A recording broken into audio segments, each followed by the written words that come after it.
Back in the winter of 2001, with several successful small fairgrounds already under my belt, I was looking to broaden my portfolio. Back then, I was young and arrogant, only successful in the first place because my father had given me such a sizable loan to launch my empire back in the mid-90s. I was prone to jumping into things without properly thinking them through, and that had served me well time and time again. I had been lucky with my investments. My luck was about to run out. I remember seeing Fun Kingdom in the newspaper. This old abandoned theme park had been gathering dust for 4 years, since its abrupt closure in 1997. There were red flags here, of course. I did my research and I should have paid more note to the strangeness of the park's abandonment. It had been, by all measures, a successful business for 20 years. Revenue was growing year on year. The local area had been stunned by the park's notice that it would cease operations in late 97. But as I said, I was young and dumb. I didn't think about the suspiciousness of a successful business abruptly closing down. I was simply glad to see the bare-bones framework of a theme park already close to operational, needing only some safety checks and light maintenance before it was ready to go. And with the name Fun Kingdom still being in people's minds, and the popularity of the place only 4 years prior, I saw this as a no-lose investment. The previous owners had done all the work for me. Here was a tried and tested business model, ready to go, and all I needed to do was buy my way in. The information at the bottom of the advert should certainly have clued me in to the peculiarity of it all. Ring the following number to talk price. No time wasters. Looking for immediate sale. I rang the number.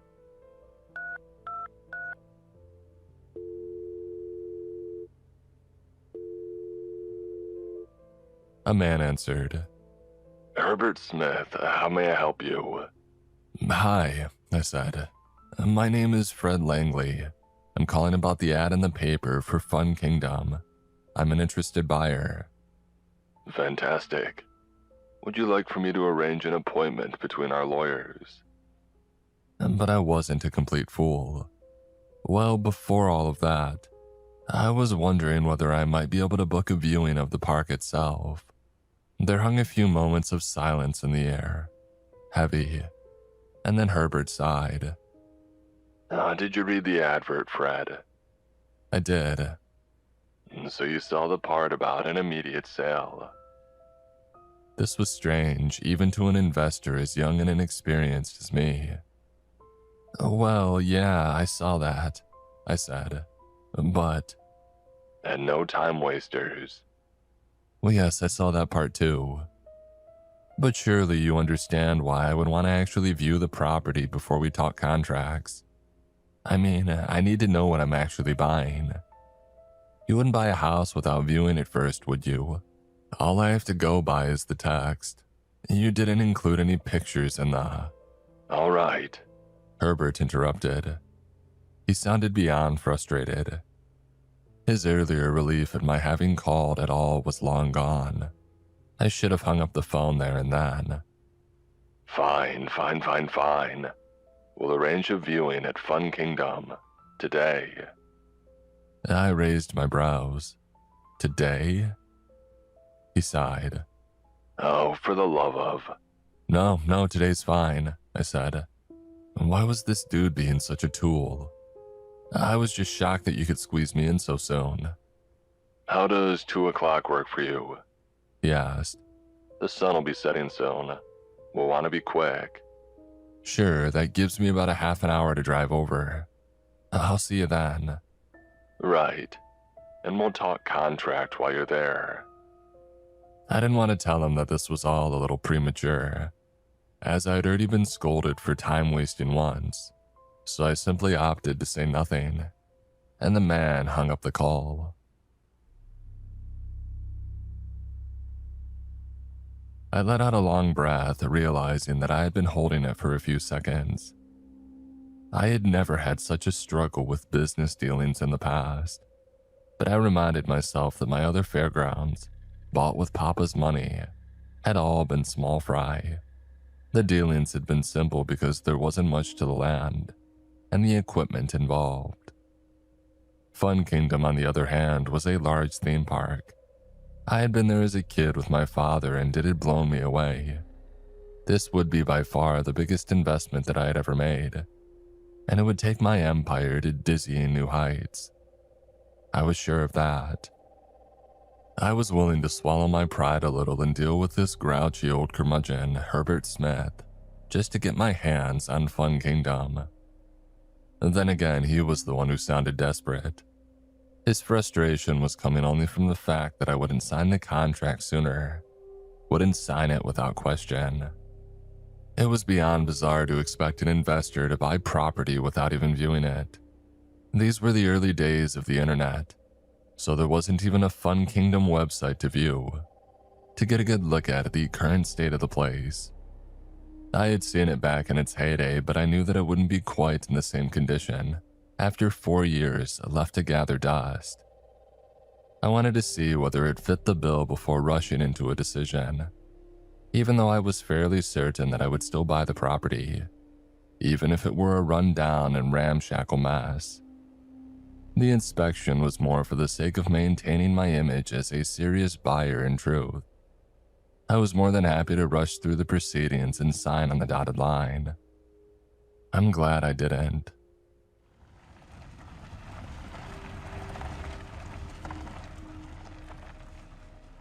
I pulled into the car park a few minutes before 2 o'clock in the afternoon, as gray clouds were parting to let the winter sun through.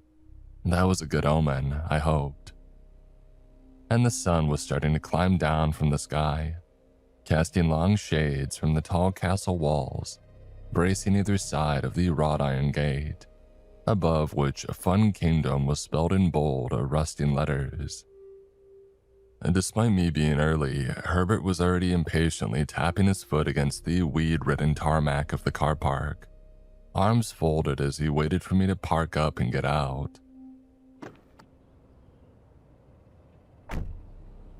I hurried over to the old man with disheveled gray hair and rimmed glasses, and I tried my best to mend the wounds of our admittedly rocky start. "Hey Herbert, I'm Fred." "Obviously." "Right. Yeah, he was gonna continue to be an ass.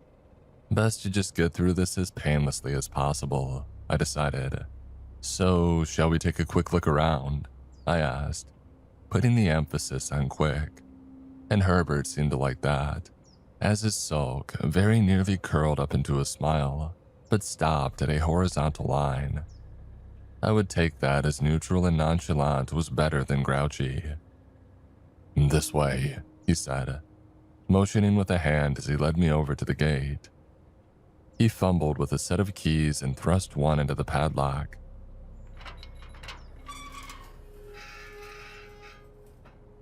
Which then came open with a not-so-satisfying groan, as if wondering why anybody would bother to return to this place.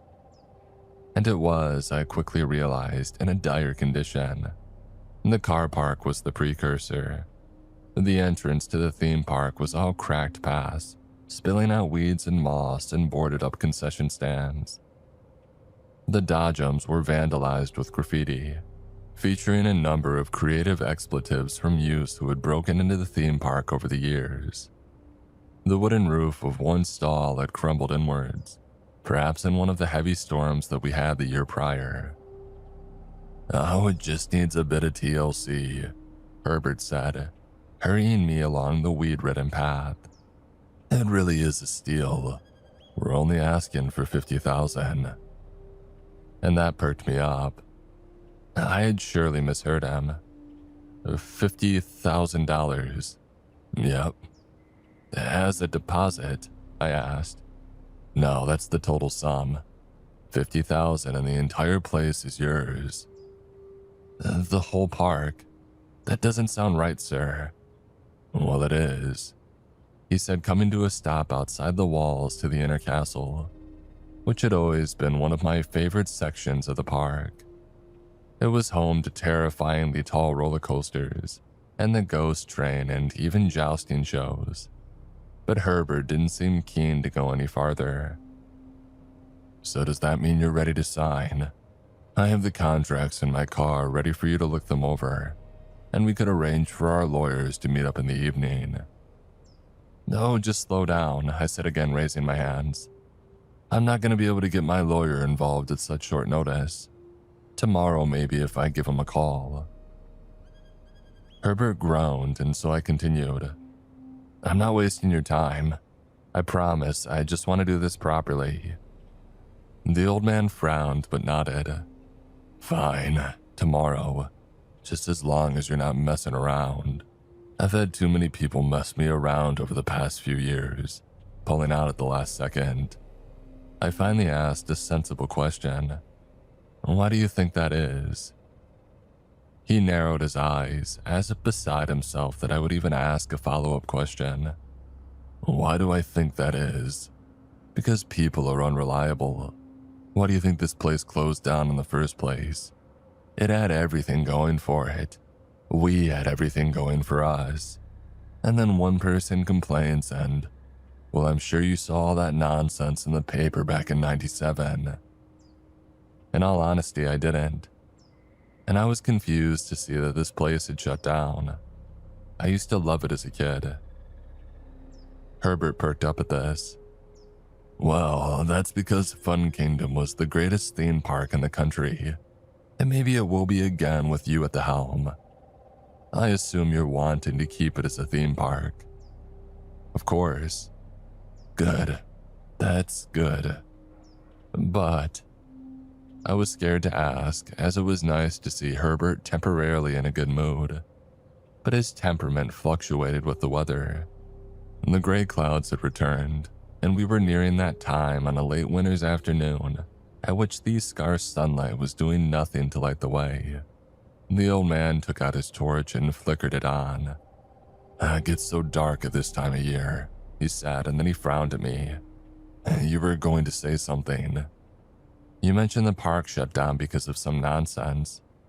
What happened?" "Oh, some kids and adults went missing in town, and one woman had the nerve to put the blame on Fun Kingdom. She went to the police with her thoughts, and they did a lazy investigation that joined the dots and raised some flags about the correlation between missing persons and people who had visited Fun Kingdom on the day of their disappearance. But every damn person in this town visited Fun Kingdom on the regular. It propped up the entire economy." He sighed. "Anyway, the chief of police was going to draw a line under the whole thing, but the fiasco was starting to draw the attention of the national press. So Michael Englandton, the owner of Fun Kingdom, decided it was best to close the gates until things calmed down. And things never did calm down. So he skipped town and started selling off his assets. He left me here to hold the bag. And that brings us to today. I've spent 4 years trying to sell this place, but buyers never want to close on the deal. That's why I'm hoping you're not going to mess me around, young man. You're good for the money, I presume, because at this point, I'll take just enough to get me out of this place and to keep me from bankruptcy for good measure." "I'm good for the money," I said. "For 50,000, I think anybody would be good for the money." I paused. "So those missing people, they never found them?" "Not that I'm aware, but like I said, the chief of police drew a line under the nonsense. There was no evidence that they had gone missing on the Fun Kingdom property. Blaming us was a low blow. We handed out cheap tickets like candy most summers. The kids and adults alike snatched them up. They'd be coming in and out all day, every day. We were an easy target for the case, I suppose, but... Well, anyway, that horridness is all over now. And the local area hasn't had any incidents since that strange summer. Probably some drug-addled lowlife killed a bunch of people, buried the bodies, and got arrested on some other charges." I widened my eyes. You speak pretty frankly, Herbert. I'm old, Fred. I'm old and tired. I don't have time to waste.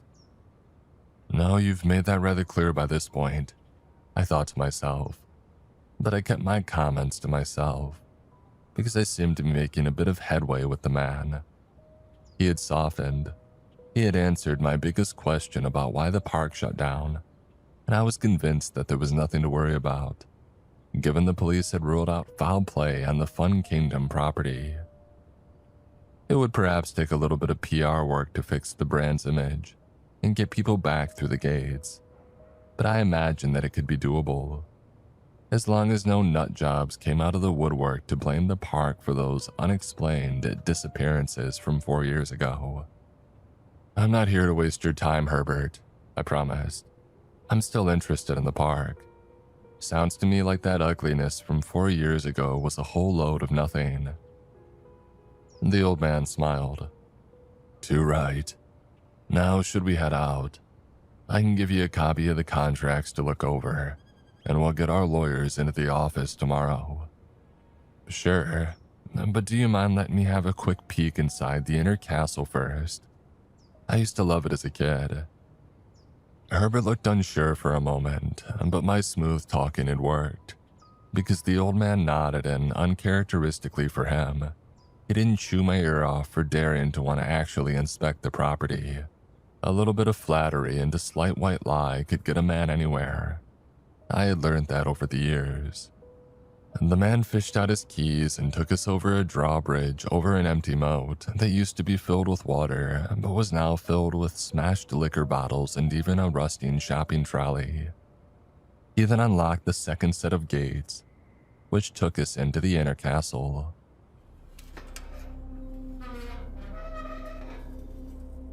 Walled on all sides by a faux castle that included gift shops and the ghost train ride and even a small cinema. Even with moss and vines climbing the walls and shooting through the pass below our feet, I still felt a sense of childlike wonder to be back in this favorite place of mine from my childhood. My eyes went up to the staggering heights of the Red Death roller coaster. At the far side of this gargantuan inner courtyard between the tall walls of the castle, and then went down to the sad sight of the many smaller rides that look rusted and forlorn. There would be some serious maintenance required to fix up these gems from my childhood. Not even the rosy hue of nostalgia could blind me to how much work needed to be done. I was fortunate, I realized, that Herbert was asking for such a sickeningly low price for Fun Kingdom. It would take a significant investment to get the park back up to scratch and ready to be opened. I wagered it would be at least a year before I could open the gates to the public. Herbert smiled as he clocked me scanning my surroundings and likely saw the cogs in my brain working. He likely saw in my eyes that I was in fact a serious buyer, and that I had done everything but sign my name on the contract. He seemed to relax a little now, realizing that I wasn't like the other buyers. You liked this place when you were a kid, huh? He asked. Yeah, I came here with my dad all the time. Good. I'd much rather sell it to a local. As I said, I've had some idiots mess me around over the years. They take a look at the place and they just... Herbert stopped, as if catching himself before saying something that he ought not to say. Well, they must be put off by the weeds and the vines and the rust and such. It'll take a little bit of money to get it back into shape, but I'm sure you can do it, Fred. I see the love in your eyes. I didn't think much of how Herbert talked about these other prospective buyers who had dropped out at the last minute, and I certainly didn't think about the fact that they had seen this place in person too. These are all things that seem clear to me upon reflection, but I'm an older man now. I'm a wiser man. I have a little bit of that fear in me, just as Herbert had that day. I have that twitch, always scanning my surroundings for things lurking out of the corner of my vision, just as he had. For me, it all started that day. It all started as I passed the dark entrance to my favorite ride from my childhood, above which hung a wooden sign with the words, Ghost Train. There was movement from within, just a flicker of movement, a yellow shape in the black. It was almost imperceptible in the dim light of an overcast late afternoon as we neared dusk, and by the time Herbert had brightened the spot which drew my gaze, filling the shadowy entrance of the ghost train with his torchlight, the yellow had gone. Herbert was stammering more than ever, struggling to catch up to his breathing. We ought to leave now, Fred. It's getting dark. The sunlight will be gone in half an hour or so. I might not have thought much of that yellow blur.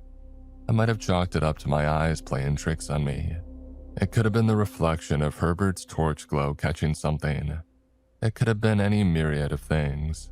But I knew from the horrified look on the old man's face that it was something of which he was well aware. Something that he was hiding from me. Something that he had been hiding from me since the beginning. As I said, I was young and foolish, but not entirely stupid. What was that, Herbert? I asked. Nothing, he said, motioning back towards the gates with his torch. Come on, let's go home now. Was somebody in there? I pressed. A squatter, perhaps. One of the vandals who had graffitied those dodgems. It's okay, Herbert, I just want you to be honest with me. Are you a serious buyer, Fred? You know I am, and we've gone over this a dozen times, but if... I had to choose my words carefully. Something wasn't right about that yellow shape, and if I were to get answers, I would need to tread carefully and not get on Herbert's bad side again. When I become the owner of this park, I'll need to know about trespassers who have been causing a nuisance for you over the past 4 years, won't I? I'll need police help to clear them out. Herbert seemed assuaged by this. Right, of course. Well, we can discuss all of that back at my office. So, was it a squatter? Herbert didn't reply. He led me back to the gate, and I realized that I wasn't going to get a good answer out of him, and I was feeling quite cold all of a sudden.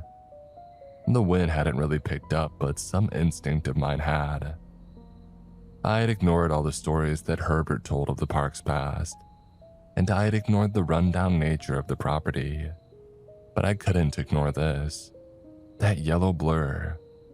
The more that I thought on it, it hadn't looked right at all. It had been quick. Far too quick. It had to be a squatter, I told myself.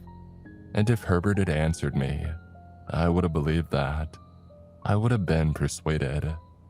But his silence struck me with terror, and we made it back to the gate through which we had entered the inner castle. But Herbert was frozen at the padlock, with his keys in hand. No, he said.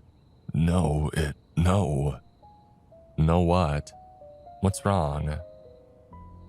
I came to a stop beside him and I looked down to see the man holding a second metal padlock beside the first. It was a padlock that hadn't been there when we had first arrived. Somebody had locked us in.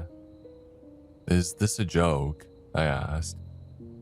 I wanted to ask whether it was the squatter or one of his friends, but I was scared to keep asking questions. I was scared because I knew that Herbert would crack soon and tell me what I already knew deep in my gut. It wasn't a squatter, and something was very wrong with this place. I should have left when I had the chance, like those other prospective buyers. Herbert frantically dialed a number on his bulky cell phone and tapped his foot as he waited for someone to pick up. Alicia, yeah, it's me, I'm at the park. Yeah, with a buyer. Listen, Steven hasn't been over to the park today, has he? He paused to let her answer and then swore under his breath. No, I'm fine, I just... He stopped to smile at me awkwardly, but it was too late to pretend. I was seeing through the whole charade now. Just, head over here with the bolt cutters, will you? I think somebody's, playing a little prank on us. There's a fresh padlock on the gate. And just a cheap set of bolt cutters will cut through it. Ask Mikey at the store. No, you don't understand, it's a fresh padlock, a brand new one. Somebody put it there. I don't have the keys for it. I know, he screamed. And then he cleared his throat and he smiled at me again apologetically. Sorry, Alicia. Sorry. I'm not cross at you, I just... Good, thank you. Yeah, as soon as possible, please. Herbert hung up the phone and gulped, casting his torch over my shoulder at the darkening inner castle. Dusk had well and truly arrived, and nightfall would be soon upon us. So Alicia's on her way to let us out, I asked in a croak. Yeah, with some bolt cutters. We'll be fine. He was trying to convince himself more than me, I realized, as his eyes weren't meeting mine. He was casting the torch through the gate at the drawbridge on the other side, trying to search for anyone who might be out there. How long will she be? I asked. Oh, 20 minutes maybe, if she goes to Mikey for a set of bolt cutters first. The office is only a few minutes away. We waited 20 long minutes, until night had come and Herbert's torch was the only light that we had. But Alicia did not arrive, and Fun Kingdom was starting to lose its nostalgic aura. It was starting to become a different place, which I did not recognize in the slightest. I was becoming more like Herbert by the second, scanning those dark crevices just outside the reach of the torch glow, and twitching nervously as I told myself that I was imagining shapes moving in those shadowy unlit patches of the inner castle. Herbert rang Alicia after another 10 minutes, but the call went to voicemail, so he rang the office instead.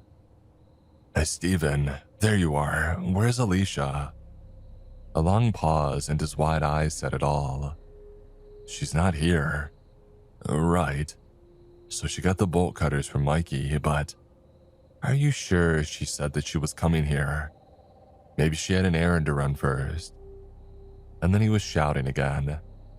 Yeah, Steven, I know I said it was an emergency, but Alicia's not always the sharpest tool now, is she? Look, you need to get over here. Yeah, now. Well, I don't know what to tell you, Steven, but she isn't here. Can't your wife go get your boy instead? This is an emergency, Steven. What? Don't you? Fine. We'll fetch the police then. Just anybody, or I'll call them myself if I have to. But my battery's getting low and you're right next door to the sheriff's office, so... He breathed a sigh of relief. Thank you, Steven. Yeah, get the chief over here now. Herbert hung up and pocketed the phone, and then he cast his torch around the unlit courtyard of the inner castle again, breathing a second sigh of relief as his glow caught no shapes moving about in the darkness. Good, that's good. Now we just need to wait for the chief of police to get here.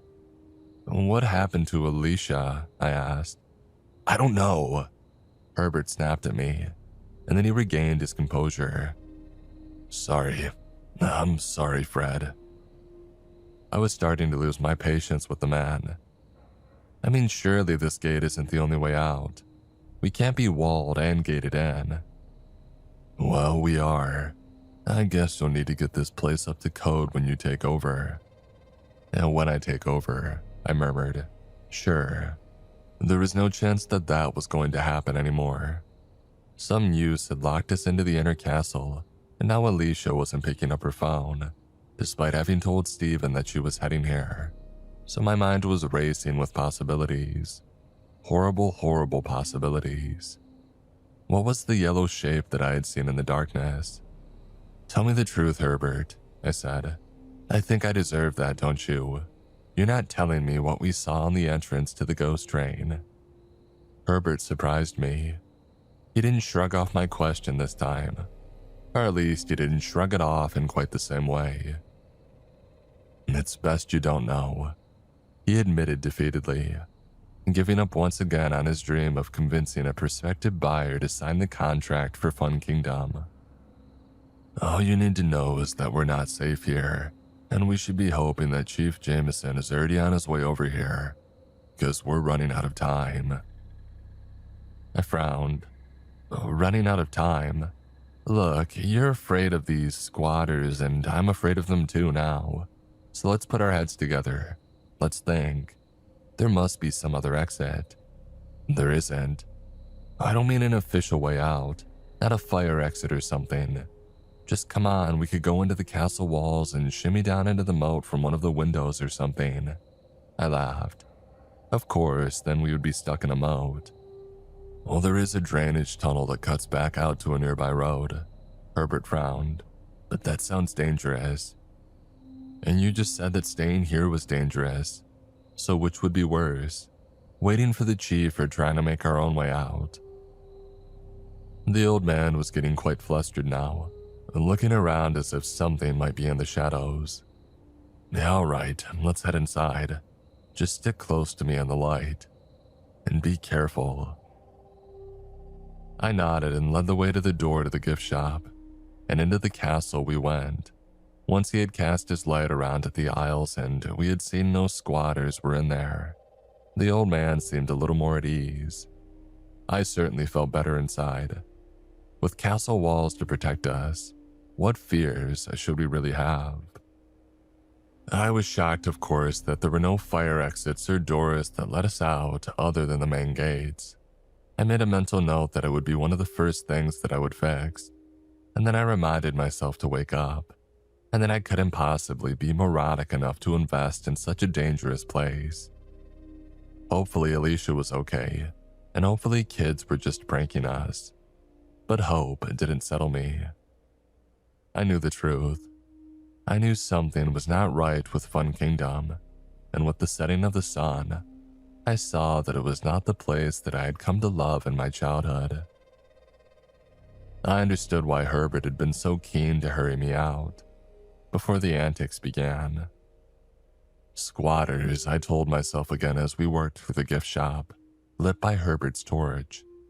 It's only squatters, and this is just an old man who's had his fill of delinquents terrorizing him over the years. And hey, I didn't blame him. But Alicia would be found, the squatters would be arrested, and all of this would be swept under the rug. And maybe once I had calmed myself down, I would even convince myself that this was a good investment after all. But that yellow shape in the dark, I couldn't stop thinking about that yellow shape. The windows at the far side of the gift shop overlooked the moat, and as the man scrubbed away some of the muck and filth from the old glass pane, he started to nod, entertaining my idea. It's not much of a drop, he said, starting to open the window. But now I was having second thoughts.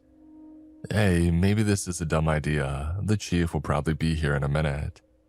Besides, we can't exactly jump straight down without breaking our legs or something. We need to fashion a rope, I suppose. Herbert nodded in agreement, so we began to look around the gift shop but found nothing suitable. And then we wandered out into the castle corridor, and the moment that we left the gift shop behind us, there came the sound of a door slamming. It reverberated around the walls of the inner castle building, which looped in a square around the courtyard, and sounded to come from both the left and the right. It was impossible to know from which way the door slammed, and it was impossible to know from which way the footsteps were coming. Loud clunking, grinding footsteps. Hardly footsteps at all. Herbert gasped and grabbed my arm. We need to hide, now. Is this person really that dangerous? I asked. Oh, there's more than one. All right, well, the chief of police will sort them out. We need more than a small-town cop. We need an armed military unit. I frowned. For squatters? Oh, they're not squatters. Herbert turned off the torch and dragged me into one of the rooms and shut the door behind us. It seemed to be a security office with a dusty monitor on its desk and a forgotten computer beneath. And as he hurried us underneath, knocking over the old PC in the process, I heard those clunking footsteps approaching. There was such a strangely heavy thump and thunk to them, but they were footsteps. I had no idea how else to describe them. They just weren't shoes. They weren't bare feet slapping against stone tiles either. What were they? The footsteps stopped in the corridor outside the security office, and the two of us waited under that desk, holding our breaths. We waited for the clunking of feet to start again, but they didn't. There was silence in the inner castle, outside our pitch-black security office, but it was a weighty silence. It was one that I didn't trust. That person was out there, not a squatter, a person with heavy, impossible feet. I wanted us to wait until the sun came up. The chief of police wasn't coming for us, that much was clear. There were no sirens outside. There were no voices from the cavalry come to cut us free from the gate padlocked to keep us inside. There was Herbert and there was me, and there was someone outside the door. I wanted to explain this to the old man, but he didn't seem to understand. He chose to hope blindly that the terror had passed. After a few minutes of sitting in unsufferable silence, the man crawled out from his hiding hole and turned on the torch. I didn't even dare whisper for him to get back down, because the slightest sound would have given us away. I was sure that even the shuffle of him clambering up and the click of his torch turning on would have given us away. The person was still out there. That was what I wanted to tell him. He was too desperate to see that. Too desperate for us to find that rope, which we would scale the castle walls and escape to freedom through a drainage tunnel. Herbert abandoned caution and threw open the door to the security office. There was a moment's pause in which I wondered whether I had blown the whole ordeal out of proportion. And then came a metal limb and a yellow frilly sleeve, reaching into the room and seizing the old man by the neck. I put a hand to my mouth as Herbert screamed, and watched his metal fingers closed around his neck and drain the life from his eyes. And then came a resounding snap as the bone was broken and the old man's scream was extinguished. His limp body was then dropped to the ground. Tears filled my eyes as I kept my hands against my mouth, muffling any sound that might try to slip out, and the metal arm in its yellow sleeve retracted, and the sound of receding footsteps finally filled the air. I waited until the metal thing sounded distant enough, and then I made my exit. I scooped Herbert's fallen torch from the ground and went to the open door to the security office, and I peered out into the unlit corridor, casting the light both ways. My chest loosened a little as the glow caught nothing, so I made my way back to the gift shop. I was about ready to give up on our plan to escape.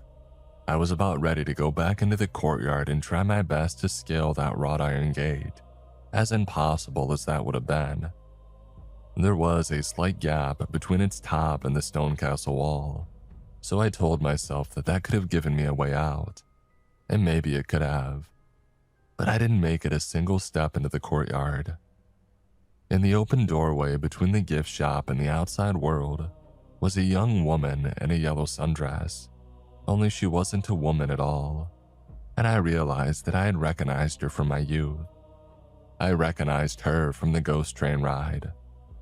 She was the animatronic at the end of the circuit, who stuck out arms and pleaded with the riders for salvation, pleaded to be freed from her ghost train prison. It seemed she had finally received her wish. I screamed and dashed across the gift shop, cutting through the aisles towards the windows on the far side, torch glow bouncing as my arms whirred like pistons. I saw in the reflection of the glass pane that the woman was on all fours, limbs slamming into these stone tiles behind me, and she knocked over a shelving unit atop her, buying me a moment more time to escape as she tried to shake off the falling gift shop items and regain her footing. I went to the castle window that Herbert had opened and glanced behind me to see the animatronic woman approaching on all fours, like a well-garbed animal, and screeched in terror as I hoisted myself over the bottom of the window frame. I gripped both hands around the stonework, sliding my body down, and there I hung over the edge, looking down at the moat about 15 feet below. There was no time to find a rope or a ladder or some way of getting down safely. I was thinking about how to drop without twisting an ankle, but there was no time to think either. That robot woman, whose paint had rusted over the years to leave behind only a metallic dome, opened her jaws wide and brought those metal gnashers down on my hands. She cut right through the bone and down to the other side, severing my fingers. I fell screaming into the moat, and I landed on my ankle painfully.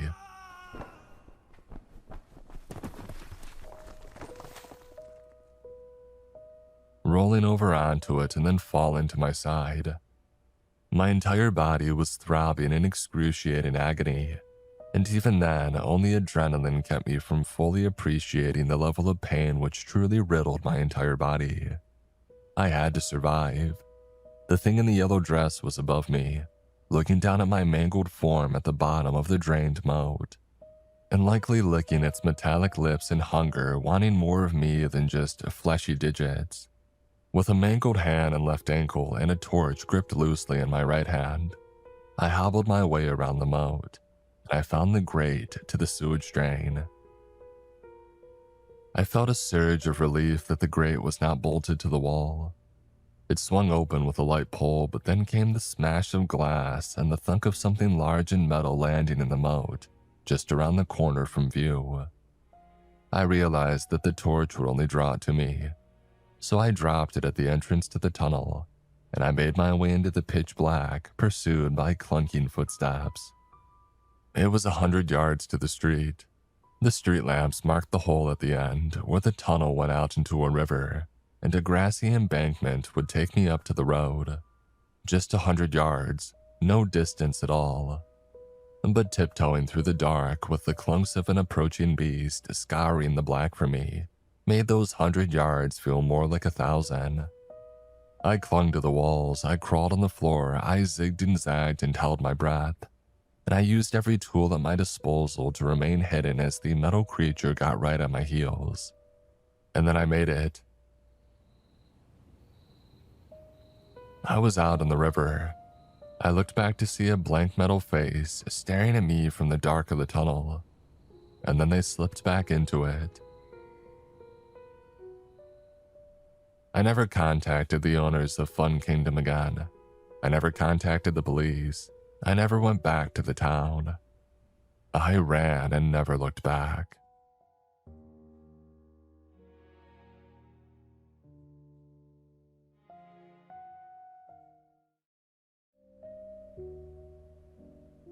Prison? What prison? That's what most people around here would say if you asked them about the Ravens Bend Correctional Center. 2 decades ago, on the other hand, it seemed like nobody would shut up about it. From the PTA to the Chamber of Commerce, everyone was arguing about the jobs that it might bring and the supposed danger to our community. Not that I paid much attention back then. I was just a teenager. I had no way of knowing that in just a few years, I would be working at the place. Groundskeeper was my official job title, but in reality, all I did was cut grass and shovel snow. The pay was good for part-time work, and as a recent college dropout, it was the best that I was likely going to find. I never interacted with the prisoners, and only rarely with the staff. I would show up for work at 6, make my way to the equipment shed, and mow the enormous yard between the fences. And the work was hot and monotonous, but with a good sun hat, a mask to filter the pollen, and some noise-canceling headphones, it was easy to just zone out. Almost 3 years went by like that, numb on autopilot, surviving rather than living. And then one foggy morning in November, I arrived at Ravens Bend and found that its gates were closed. Several correctional officers dressed in rubber ponchos were gesturing with flashlights, and I could hear the rumbling of buses in the facility parking lot beyond. Something was wrong. My boss, Brian Hartford, approached and held out a hand. He had never been an easy man to read, but that day his face was a stone mask. My services were no longer needed, he explained. Ravens Bend Correctional Center was closing down indefinitely. I would be mailed a final check along with 3 months' salary as compensation. At the time, I was too shocked to wonder whether my employers were buying my silence. The rumors flew for weeks afterwards. Some people claimed that there had been a disease outbreak. Others blamed asbestos in the walls or financial mismanagement. But the uncomfortable truth was that nobody knew for sure. The big shots at Ravens Bend were all from out of state, and the locals weren't talking. Some houses went up for sale, some agencies vowed to investigate. But it wasn't long before a drunk driving death at a local prom had pushed the story out of the news entirely. The facility was never demolished. I drove by it every day on the way to my new job, but after a few months, I quit looking out the window. Little by little, the Ravens Bend Correctional Center had faded from public memory. Even I, who had worked there for years, might never have thought about the place again if it hadn't been for a woman named Chelsea Ann Stowell.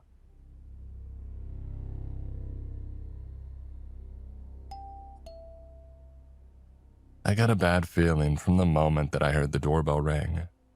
Stylishly dressed young women like the one outside were a rare thing in my neighborhood, especially after dark. I opened the door just a crack and asked what she had wanted. With a too bright grin, the young woman asked if she was speaking to a former employee of Ravens Bend Correctional Center. I told her that she was, but I didn't budge. I had no intention of removing the door chain, not until I figured out who this stranger was and what she was after. As though sensing my suspicion, the young woman introduced herself as Chelsea Stowell. Her husband Mark had died while incarcerated at Ravens Bend, and now she was searching for more information about the place. The longer I looked at her smile, the more the tragedy underneath seemed to shine through. She must have had the same conversation dozens of times, and from the desperate look in her eyes, she had been turned down more often than not. I hoped she could hear the sympathy in my voice when I told her that, unfortunately, I was only a groundskeeper at Ravens Bend. I hardly ever went inside the facility, and I rarely interacted with the prisoners. Chelsea shook her head. She didn't care about any of that. She said only one thing that mattered. Did I still have my keys? I was surprised to remember that I did. After I had driven back home that bizarre morning, I had shoved them into a desk drawer without a second chance. Chelsea saw my nod before I could hide it. Her eyes lit up and she asked if she could step inside. She had an offer for me, she said, but it was something that had to be discussed in private. I should have known then what I was getting myself into. I looked around my street, deserted except for a few teenagers drinking on the hood of a broken-down truck. A couple houses over, I could hear old man Danforth screaming at one of his dogs. I didn't have any proof, but I suspected that he raised them for fighting. The sweat from my shift at the local pizza place was still damp on my back, and this was all my life had amounted to, probably all that it would ever be. What did I really have to lose by listening to Chelsea's story? I unchained the door and I gestured to the couch. Chelsea cleaned off a corner of it with a wet wipe and sat down. The uncomfortable silence deepened. The makeup, the high-end clothes, the fake cheerfulness. It had all been a ploy to make it this far. But now that she finally had, she seemed unsure what to say. I thought that I was being helpful when I had asked what her husband had been in for. A fraud, embezzlement. Chelsea blushed, angry that I had made her say it. But that had nothing to do with the sort of man that Mark was. He was funny, considerate, and he loved his family. But after the trial, it was like the word criminal had been branded into his forehead. He died in that place, without ever having a chance to clear his name, to see who he could have become. I told her that I was sorry and that I meant it, but I didn't see how I could help. I want to stand where he stood, in the place where he... Chelsea trailed off. She wiped her nose with a handkerchief. There were already tears forming in the corners of her eyes. As gently as I could, I explained that what she was proposing was a serious crime. Besides, there was no telling what security measures had been set up around Raven's Bend during the past years, or how much the structure had deteriorated. "It's not breaking and entering if you've got the keys," Chelsea retorted. "And you know as well as I do that nobody's watching the place." I shook my head. What she was proposing was insane. $70,000, Chelsea whispered. "That's how much I'll pay you to get me into Raven's Bend." I began to say no for a second time, but then I hesitated. That was life-changing money. It was a down payment on a car, a house, a chance to finally get out of this shoddy little town that had let me down so often. I was about to ask Chelsea where she had gotten such a sum, but she beat me to it. "That's all that I have left of Mark's dirty money. As crazy as it sounds, I want to get rid of it, to start over clean. And to do that, I have to say goodbye." I asked Chelsea once again if she was sure about this. A smile crept across her face beneath the tears. She knew that she had won.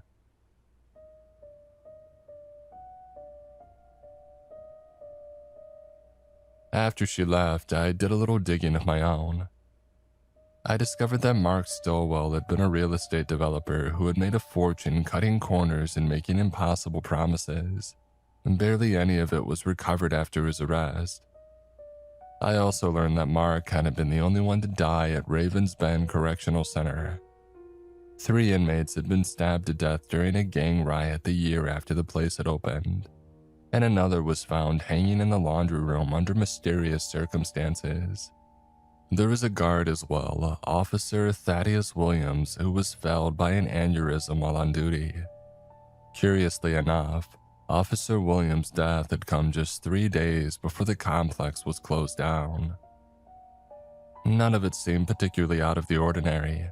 In fact, out of all the deaths at Raven's Bend, Chelsea's husband's was the only one that stood out, specifically because of the lack of details. Only 2 brief articles had been written about his passing, and neither mentioned how he had died. One was accompanied by a black and white photo of the grieving widow, which proved at least that Chelsea was who she said she was. And when we met that Sunday to make our preparations, I caught myself watching Chelsea out of the corner of my eye. I began to understand what Mark must have seen in her. There was something endearing about her hard-edged features, about the way her eyes seemed to narrow when she was really focused on something. The gear that she had brought, however, left it clear that she was no trophy wife. Gloves, masks, rope, bolt cutters, and crowbars. The loadout that she had brought made it feel like we were breaking into the Louvre, rather than some vacant Midwestern prison that no one cared about. The amount of planning she had put into the whole thing gave me confidence, but the cold metal of the key ring in my hand took it away. I couldn't stop thinking about that bizarre morning when I, and presumably every other employee of Raven's Bend, had been informed that we were out of a job. In spite of the security risk, we had all been sent home with our keys, badges, and work uniforms, and no one working inside had ever come forward about why the place had closed down. What had really happened behind those double-layered steel gates? The more I pondered those questions, the more troubled I felt, and by the time that Chelsea arrived to pick me up, my nerves were a mess. She, on the other hand, was cold as ice. The look in her eyes reminded me of an Olympic athlete who had spent years training for a single moment and was now coolly certain of success.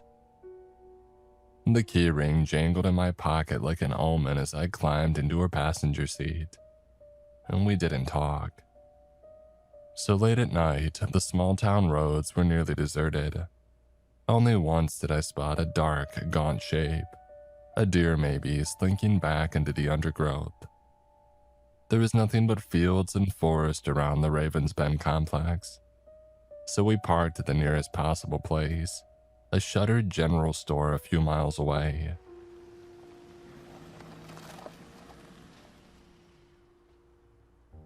After driving around back to hide our vehicles from the road, Chelsea killed the engine, slung her pack over her shoulder, and trampled off through the long grass.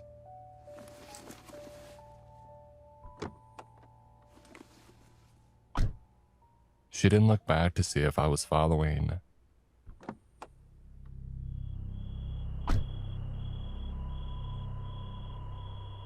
We skirted the edge of the woods, ready to take cover if any headlights approached, but none did. Chelsea set such a rapid pace that I had to practically jog to keep up with her, stumbling in gopher holes and over the branches of fallen trees. Even so, almost an hour passed before the massive black hulk of the Ravens Bend Correctional Center rose up before us. From Chelsea's grimace and the way that she kept checking her digital watch, I could tell that she was thinking the same thing that I was. We were way behind schedule. It was a strange feeling being back here after all these years. And during my absence, the grass had grown waist high all the way up to the complex doors. But the place was otherwise free of the decay that I had expected. It reminded me uncomfortably of a sealed tomb. A metallic shriek made me jump. Chelsea was hacking through the fence with the bolt cutters that she had brought. She hadn't bothered to check whether it was electrified or equipped with an alarm, which gave rise to another uncomfortable thought. Had Chelsea known? Had she been here before? When she had first proposed this insane idea, I had been impressed by her preparation, by her blueprints and all of her itemized equipment. But now it was starting to scare me a little bit. And Chelsea held open the cut in the mesh wire and gestured for me to pass through. As we crossed the wide open fields between the fences, I couldn't help but glance up at the sniper towers on each corner. In my head, I knew they were empty, so why did I feel such a presence here? I considered mentioning it to Chelsea, but I changed my mind at the last minute. I didn't want her to think that I was losing my mind. Once we had reached the facility doors, I finally understood why Chelsea had needed my keys. Even with the heaviest equipment, breaking through the reinforced steel would have been nearly impossible, and closing the entrance again would have been impossible afterwards. I flipped through keys until I found the right pair, slipped them into place and stepped back.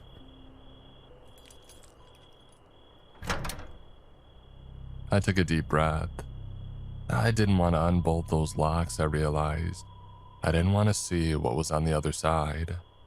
I wanted whatever was inside of Ravens Bend to stay in there, unseen for all time. And Chelsea looked at me expectantly. It was so quiet that I could hear insects whirring in the tall grass surrounding us. The pine trees sighed in the wind. Before I could stop her, Chelsea reached out and opened both locks with a fateful click.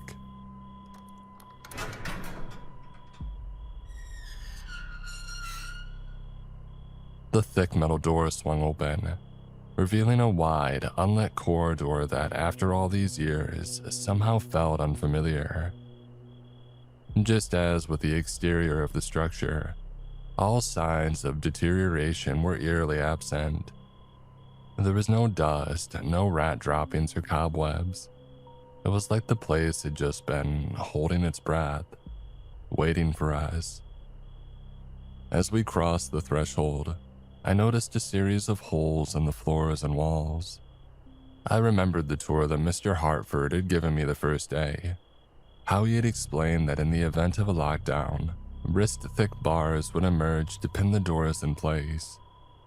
I warned Chelsea that if that happened now, I had no idea whether my keys would still be able to get us out. Instead of responding, she extracted a headlamp from her backpack and handed me another. With a reluctant look back at the clear night sky outside, I followed her into the darkness.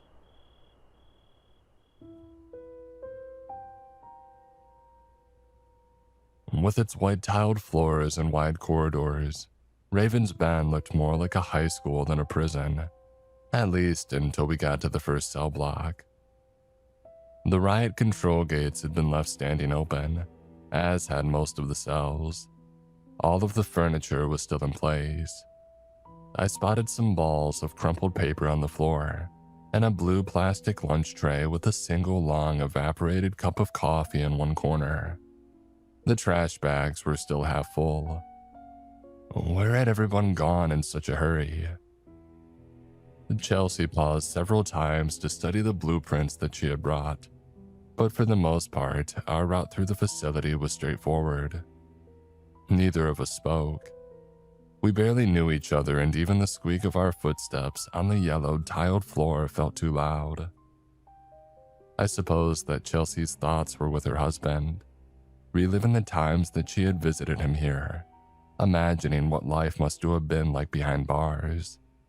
I mean, that's why we were here, wasn't it? To give her some kind of closure. She would spend a while in a cell, say her goodbyes, and then pass along to me the last of his dirty money. I mean, sure, it seemed like an extreme way of handling grief, but who was I to judge? And we continued on in silence until the lights overhead came on. Chelsea looked over her shoulder at me. Terror sparkled in her eyes. Although whether it was a fear of being caught or of something far worse, I couldn't have said. The way she looked at me for help made me irrationally angry. She was the one who had gotten us into this mess. She was the one who should have known that this was going to happen. I cringed, expecting police, barking dogs, or blaring alarms, but none came. It was as though somebody else had just flicked on a switch. I had an insane urge to whisper a hello into the empty cell block, even if only to prove that all of this was really happening. I really was here, in the closed-down prison where I used to work, helping a woman who I had met come to terms with her husband's death. And now I had a reason to believe that we weren't alone. We crouched down behind a grim metal table in the center of the common area. I had figured that from there it would be more difficult to spot us from the hallway. But what about the cells up above? The place was designed to be a panopticon, to be observable from all sides. Even though I knew no one could be up there, my gaze kept drifting up, as though I might spot some awful face grinning down at us from over a railing. Minutes passed. There was still no movement. I wanted to make a run for it. Chelsea pointed urgently toward the next corridor. "We can't turn back now," she pleaded. "We're almost there, and if we turn back early, there will be no payment." And greed was the only reason that I was able to convince myself that maybe, just maybe, what we were seeing was a fluke in the electrical system. Quickly and silently, we advanced toward the next cell block, the one where Mark had supposedly been incarcerated. We had passed by several rooms whose purposes I couldn't discern along the way, but the enormous dryers and clothing hampers beyond the upcoming doors made it clear. We were passing by the prison laundry. There were half-folded stacks of towels, enormous bottles of detergent, and a pair of dangling, kicking feet. I looked away, telling myself that I couldn't have seen what I thought I had. There wasn't a black silhouette hanging by its neck from the crossbeam. It hadn't opened a pair of pale, bloodshot eyes and glared at me. I hadn't heard the gurgling of its swollen purple tongue squirming around in its mouth as it glared at me. All of that was impossible. I must have just had what was it called? A stress-induced hallucination. And Chelsea's attitude proved it. She was continuing straight ahead as though nothing was wrong. I, on the other hand, couldn't help but stare over my shoulder at the wide-open laundry room door. Part of me longed to look again, and part of me didn't dare. The cell block ahead was identical to the one that we had just left behind, a common area ringed by 3 floors of cells. "Mark's is on the 2nd floor, 3rd from the right," Chelsea was telling me. "Now if you'll just..." A sudden bang cut off Chelsea's instructions. Her face went pale. "Oh my God, hide!" And Chelsea scrambled into the nearest open cell and squeezed beneath one of the bunk beds. Reluctantly, I did the same. I held my breath and tried not to think about what would happen if the door to our hiding spot suddenly slammed closed. I recognized the sound coming toward us from a dozen prison movies. It was a nightstick bashing against metal. Was someone trying to scare us, or was the noise entirely unrelated? In an angry whisper, I told Chelsea that she needed to tell me everything she knew, now. If she didn't, I threatened that I would step outside and give myself up to whoever was coming. "If you do that," she answered coldly, "we're both dead." Chelsea had called my bluff, and now that the loud, brutal clanging was closer, I was no longer at all sure that I could make myself go through with it. Peeking out from beneath the bed, I caught sight of a broad-chested young man in uniform who wore his hair shaven to the skin beneath his guard cap. He lurched into a cell across from ours, and he began attacking everything in sight, from the bunk beds to the stainless steel toilet. Anyone else would have run out of steam after just a few minutes, but the guard just kept on going long after his tendons should have been torn and his muscles turned to jelly. Still unsatisfied, he reared back and bashed his face into the unbreakable glass. I bit down a stream of blood as splattered out from the point of impact, again and again until the guard's face was a little more than a mangled, red raw skull. His teeth were broken, one eye dangled loosely from its socket. But in the brief moment before his features were destroyed, I had recognized him. Officer Thaddeus Williams, the guard who had collapsed from an aneurysm while on duty. He was somehow horribly here. And he was angry, angrier than I had thought it was possible to be. The deadly, self-inflicted damage hadn't slowed him down a bit. He continued his rampage in the common area, and at any moment he might look toward the cell where Chelsea and I were hiding. A part of me longed to make a run for it, and part of me knew that that was the most dangerous thing that I could do. I could already imagine those legs stretching hideously as Officer Williams chased after me. Having run out of things to smash in the common area, the thing that had been Thaddeus Williams slunk back towards the corridor that he had come from, hammering his baton against anything within reach. It was only after the clatter of his rage had died out completely that I dared to speak. And my first words to Chelsea were, "What the hell was that?" "And they come back," she murmured, as though trying to convince herself as much as me. "And the ones who die here, they come back. That's why this place closed down in the first place. There was this officer, a guy named Williams. Mark and all the others were terrified of him. Mark said that he did the job for the pleasure of it, just to hurt people.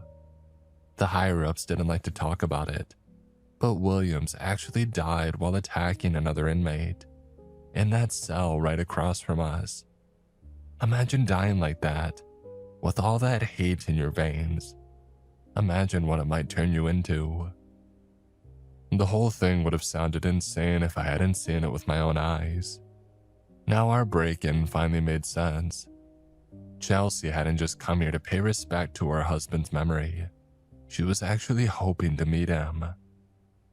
We both looked nervously toward the same cell on the second floor, the third one from the right. It stood open like it was inviting us in. My voice cracked like a scared child's as I told Chelsea that I understood if she wanted some time alone with him. She shook her head. We've come this far together." Chelsea smiled and squeezed my shoulder, and then she looked nervously toward the long corridor where Officer Williams had gone. "And besides, I don't think it's a good idea to get us separated. We don't know what else might be in here with us." And the echo of our footsteps on the metal stairs sounded as loud as a ringing bell. If Officer Williams or anything else was nearby, it had surely heard our progress. At last, we came to a halt in front of Mark Stowell's cell. It was empty, apart from a single brown-haired figure in a prison jumpsuit. I almost wished that he had been floating in the air, that his fingers ended in monstrous black claws, or that his flesh had been rotted down to the bone. Somehow anything would have been better than just that slim, solitary figure, staring emptily at a bare concrete wall. And when we reached the doorway, it turned toward us. Mark Stowell was in his late 40s and handsome in a craggy sort of way. I could see why so many people had trusted him. The sparkle in his hazel eyes and his sly grin were almost enough to make me forget that the man standing in front of me was undeniably dead. A look passed between Mark and Chelsea, one not just of love, but complicity. Some sort of signal had been given. And then everything seemed to happen at once. Chelsea shoved me into the cell and tried to slam the door shut behind me. But I blocked it with my foot. Mark, or the thing that had once been Mark, lunged at me, its mouth open wide. Its morgue, cold hands closed around my throat, its jaw distended like a constrictor snake's. As I kicked and screamed, I could feel my life force, my energy, my will to live, everything that made me, me, being pulled into the black pit of its mouth. I toppled over onto my back. The cell door bashed into my ribs again and again as Chelsea fought to slam it shut. Mark's awful, dangling jaw inched closer to my face. And then we heard it.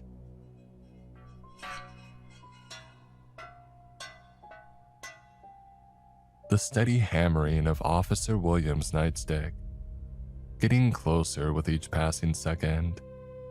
It was all the distraction that I needed.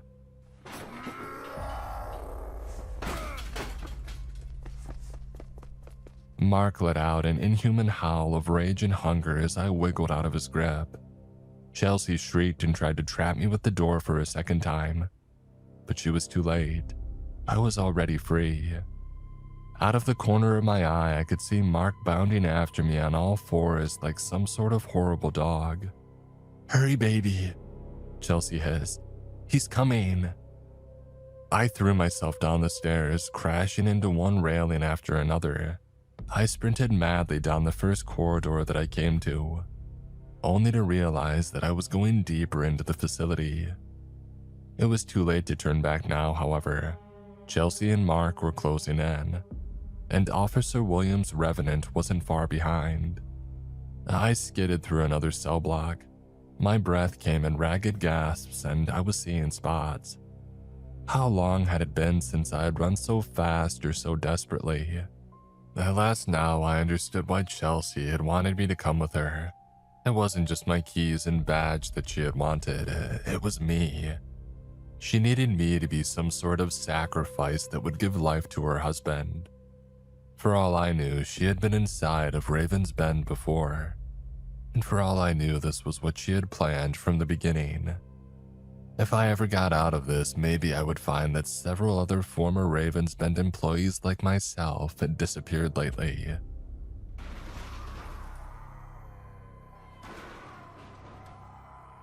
Somewhere behind me, I heard a violent crash, a struggle, and a sudden sharp scream.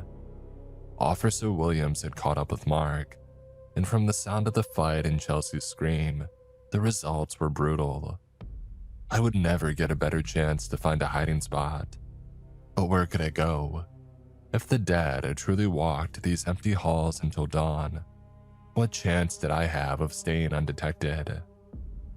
There was a wide open, tiled area to my left, the shower room. From the corridor, I could see a changing area, 2 long walls of shower heads and a dozen toilet stalls.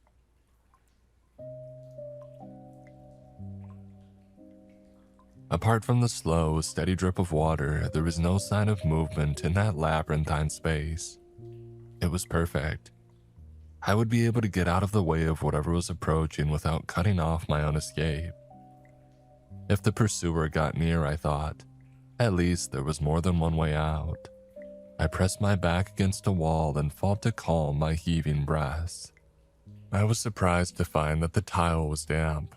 If I squinted, I could see a thin stream of dark water flowing beneath the drainage grates. Had the room been in use lately, and if so, why? I looked nervously from the benches of the changing area to the unusually small stall doors, and then I eyed the faucets and shower heads. Where was that dripping noise coming from? The chaos from the corridor called my attention away from the mystery. Someone hurried past, gasping and limping, Chelsea, I suppose. The racket of slams and snarls behind her had faded out, replaced by a familiar, repetitive sound. Clanging.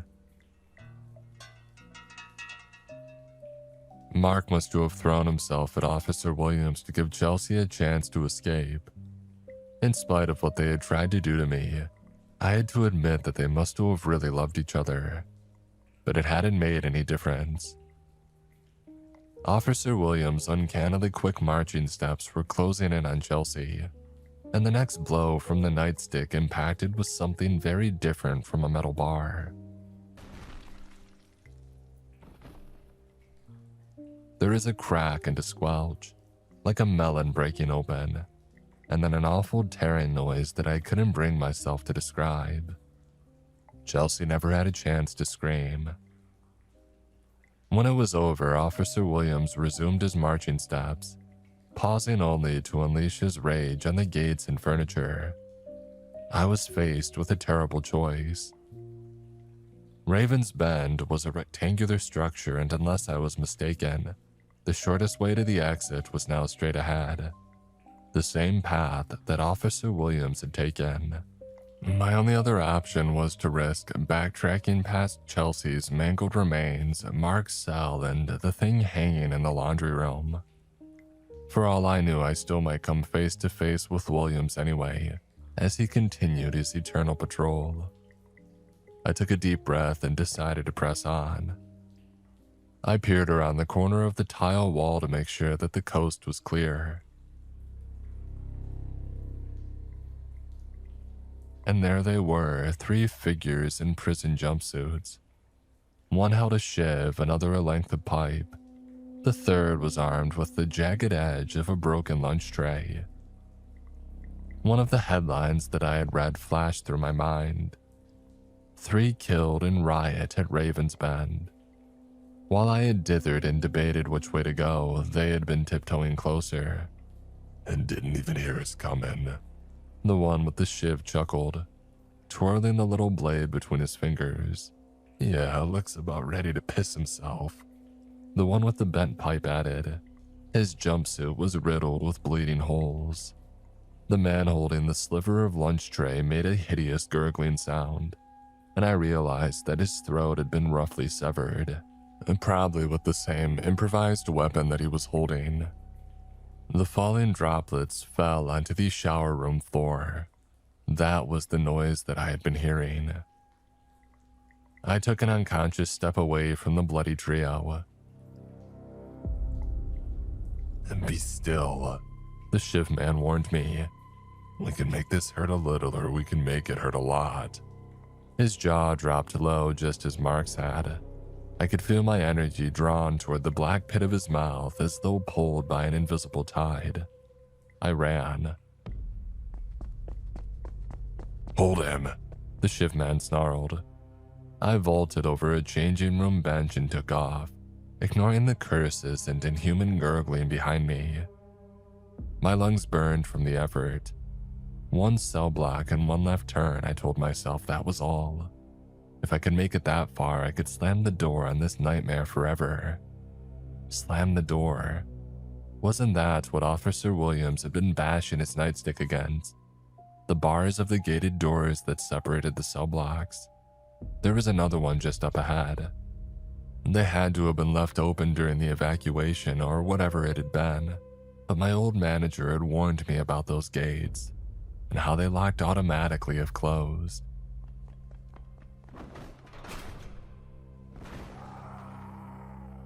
I slammed the gate shut as I went through it, and I was rewarded by the reverberation of my 3 pursuers crashing into its bars. The man with the bent pipe snapped his teeth at me like a rabid animal. His accomplice with the split throat started biting the bars. Shivman, however, simply reached through them. His joints dislocated sickeningly. Blood oozed like tears from the fractures in his skull as he pressed his head into the gap between the bars.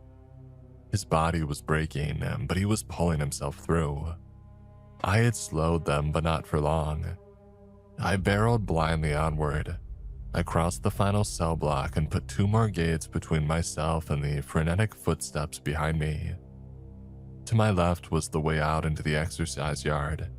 To my right, the officer where I had signed my work contract at Raven's Bend all those years ago, which meant that the exit was dead ahead. Officer Williams walked out into the corridor in front of me. He didn't say a word, didn't seem to even notice the fluids oozing from his face onto the front of his uniform. He just slapped his nightstick casually against his thigh like a hungry kid waiting for the lunch bell. And then he charged. His long, scissoring steps would have shattered the legs of an ordinary adult, and I knew from the moment that I saw him closing in that I didn't have the strength left to dodge.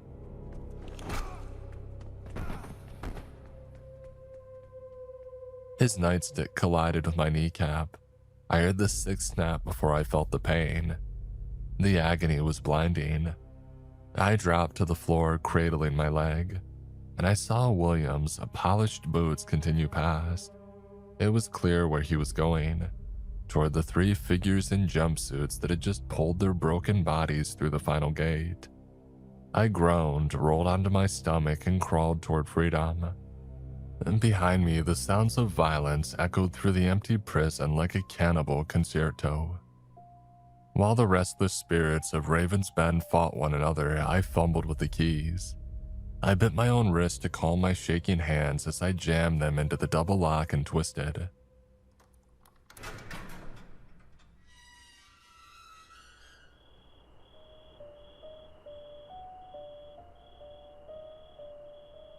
Cool night air rushed across my sweat-soaked skin.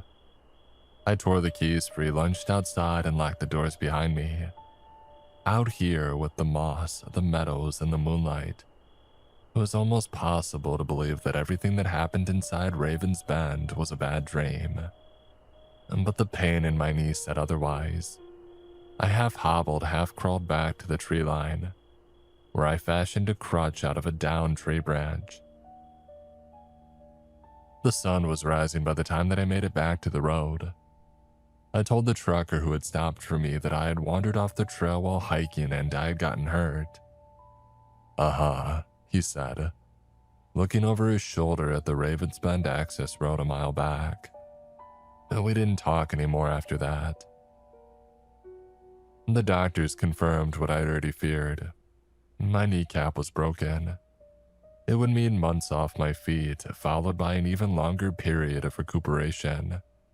It would mean sinking even further into debt, as well as having far too much time to think. I thought about the people who had been incarcerated at Raven's Bend in the early days when the strangeness first began to manifest. I thought about what it must have been like to see and experience those horrors, only to be disbelieved by the prison staff.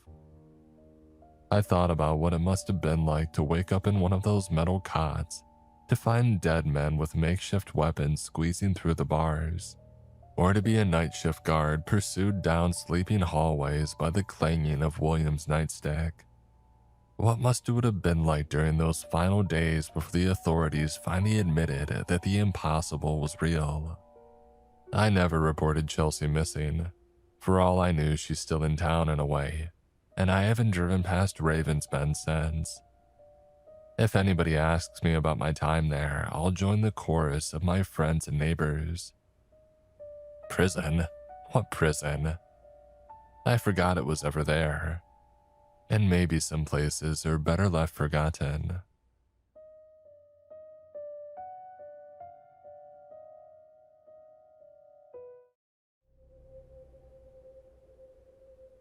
I've always wanted to be a homeowner. I grew up in this nice house with my mom, dad, and older brother. We had a yard with a swing and a sandbox and a big grill where my dad used to make hot dogs. And then the recession hit. We had to sell the house and get an apartment. It wasn't bad, but it was weird having to go from having my own room to sharing one with my brother. I decided that I would live the kind of life that allowed me to have a place like that of my own. I tried to get a good job, but something always killed the momentum.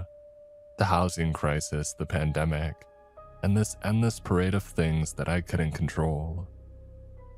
Even if I handled my job well, I had to start over again and again. Cutbacks, layoffs, restructuring, whatever you call it. I got a remote job some years ago and decided to go for it.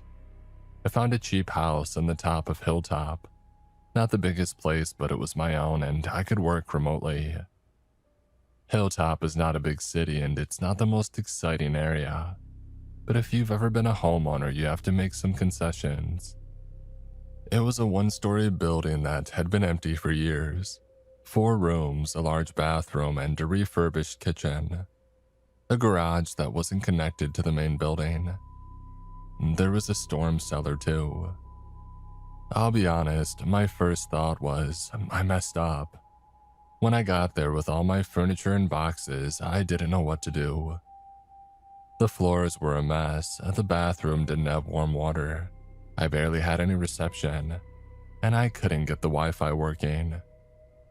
But what's done is done, and day by day, I made it a little better. New doors for the garage, new floors. Fixed the bathroom tiling and redid some of the plumbing. I hired some guys to trim the yard, plant some bushes, and add some stepstones out front. The place gradually transformed. Even if there were some strange groans and creaks when it got windy. I was proud to call that place a home. I had my own yard, my wallpaper, and my furniture. Kitchen table, 2 chairs, a vintage leather couch. Not too shabby. I was happy with that place. I would work from about 9 in the morning to 6 in the evening with a 1.5 hour lunch. Sometimes I had to take client calls later in the day, and then I could compensate by sleeping in and starting later the day after. I do have a lot of technical illustrations for guidebooks and also act as a reviewing consultant.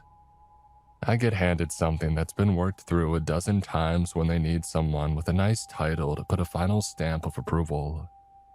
It pays well, but if you don't pay attention, you can screw yourself out of a job. I had lived in Hilltop for about 1.5 years. It was summer not that long after 4th of July.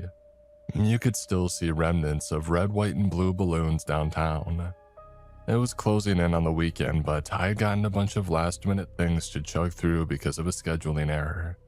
They had accidentally written the wrong date, and something that I thought was due in August was in fact due in a couple of days. I had to pull a series of all-nighters.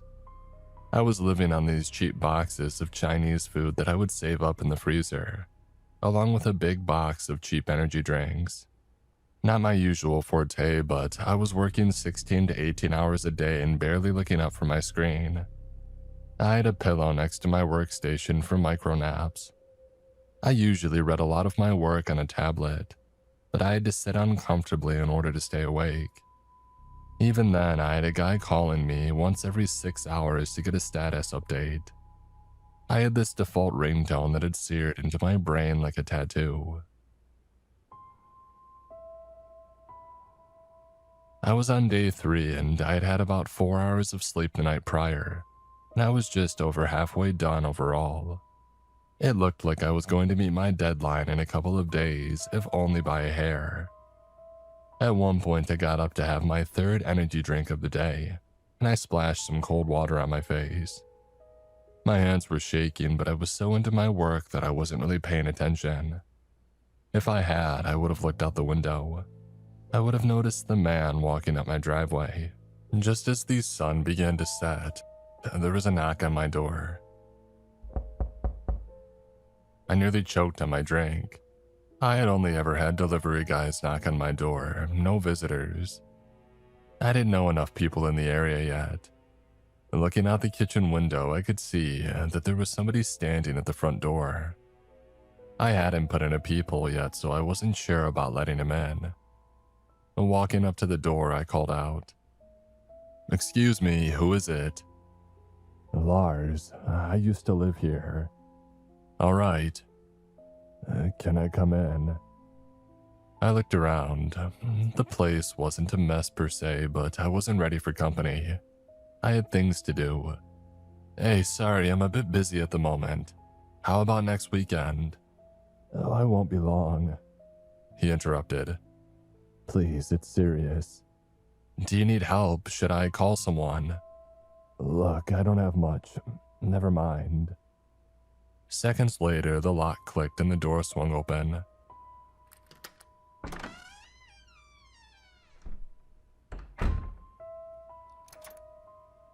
The front door was one of the few things that I hadn't replaced yet, and apparently this man had an old key.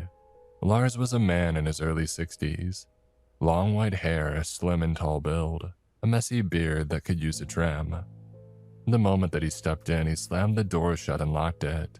I was already taking a step back towards the bathroom, getting ready to call the cops. He held up a hand showing that he wasn't armed. "Oh, I need something from the bedroom," he said. "It'll take 5 seconds. 5 seconds and I'm out. Please." I was scrambling to find the right words. I got in the way, I yelled, I pointed, but I didn't know what else to do.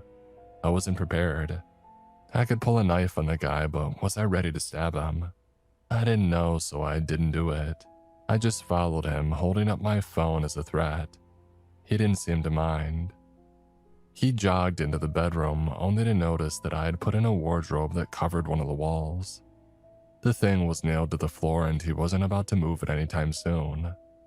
He threw the doors open and crawled in, smacking the back of the wardrobe with his open fist. "Damn it," he called out. "A wardrobe? And they never put in wardrobes. Why now?"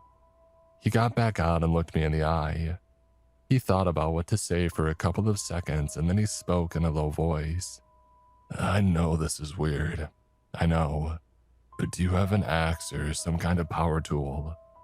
I'm not helping you mess up my wall. It's a matter of life and death. Well, then we need to call the police. It's not that simple." As he raised his voice, we stopped and turned.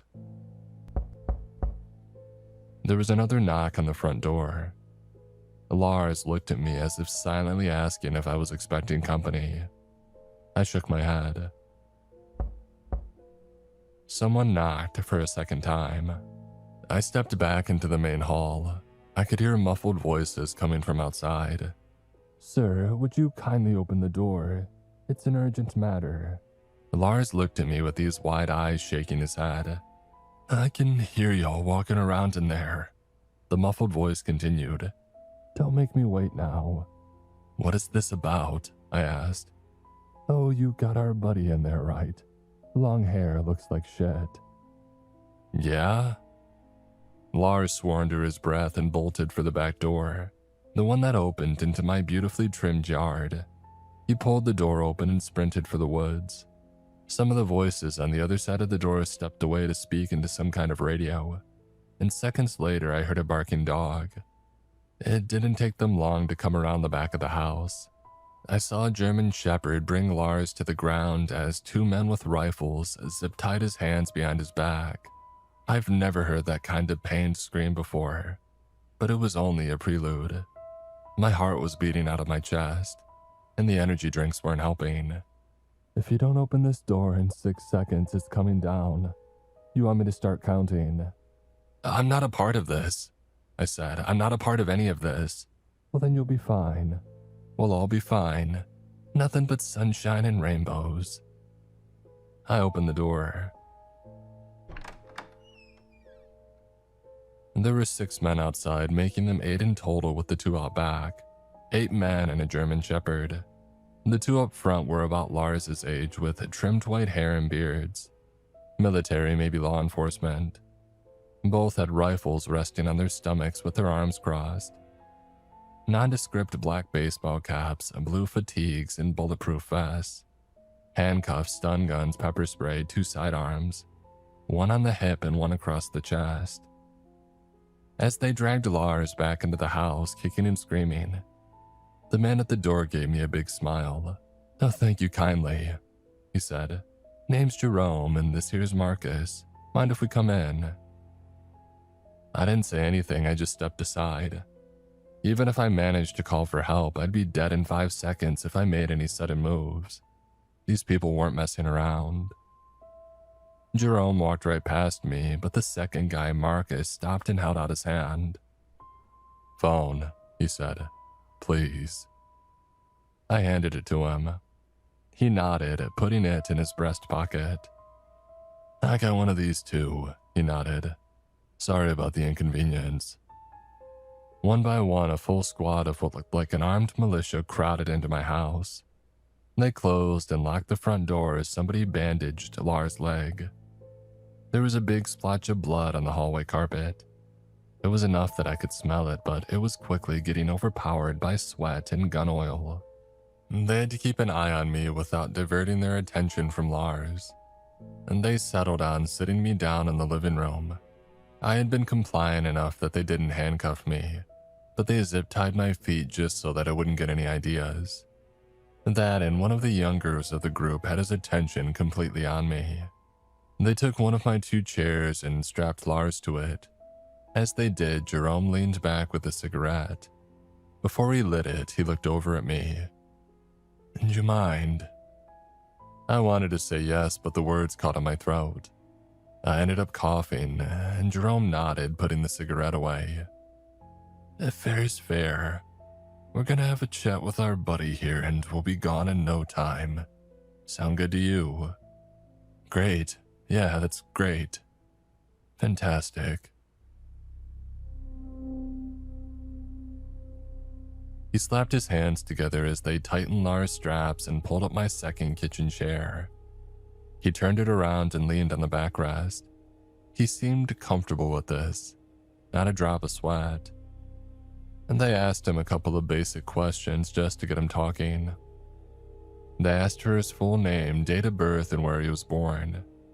When they asked what year it was and what day and who's the president, that's when things got complicated. Lars didn't seem to know. Jerome didn't seem to like that, not one bit. "You know why we ask those questions. It's to measure cognition and function. And if I'm to believe any shit that crawls out of your mouth, you better get that cognition and function tip-top, my friend. So I ask again, who's president?" I haven't been keeping up, You don't know our commander-in-chief." "I don't." "You've been living under a rock or something." They laughed at that. Some of them laughed a little bit too hard. For a moment, Lars looked up and met my eyes across the room. There was something that he was trying to say, but I couldn't tell what. Maybe he was asking me not to get involved. Jerome shook his head and patted the German shepherd. It wagged its tail so hard that it almost knocked over a lamp. 26 years and counting. We've had one hell of a time planning your welcome home party. And here you are, stepping out of the dark and back into the light. Like what's it called? Lazarus, Marcus added. Like Lazarus of Bethany. Like Lazarus of goddamn Bethany.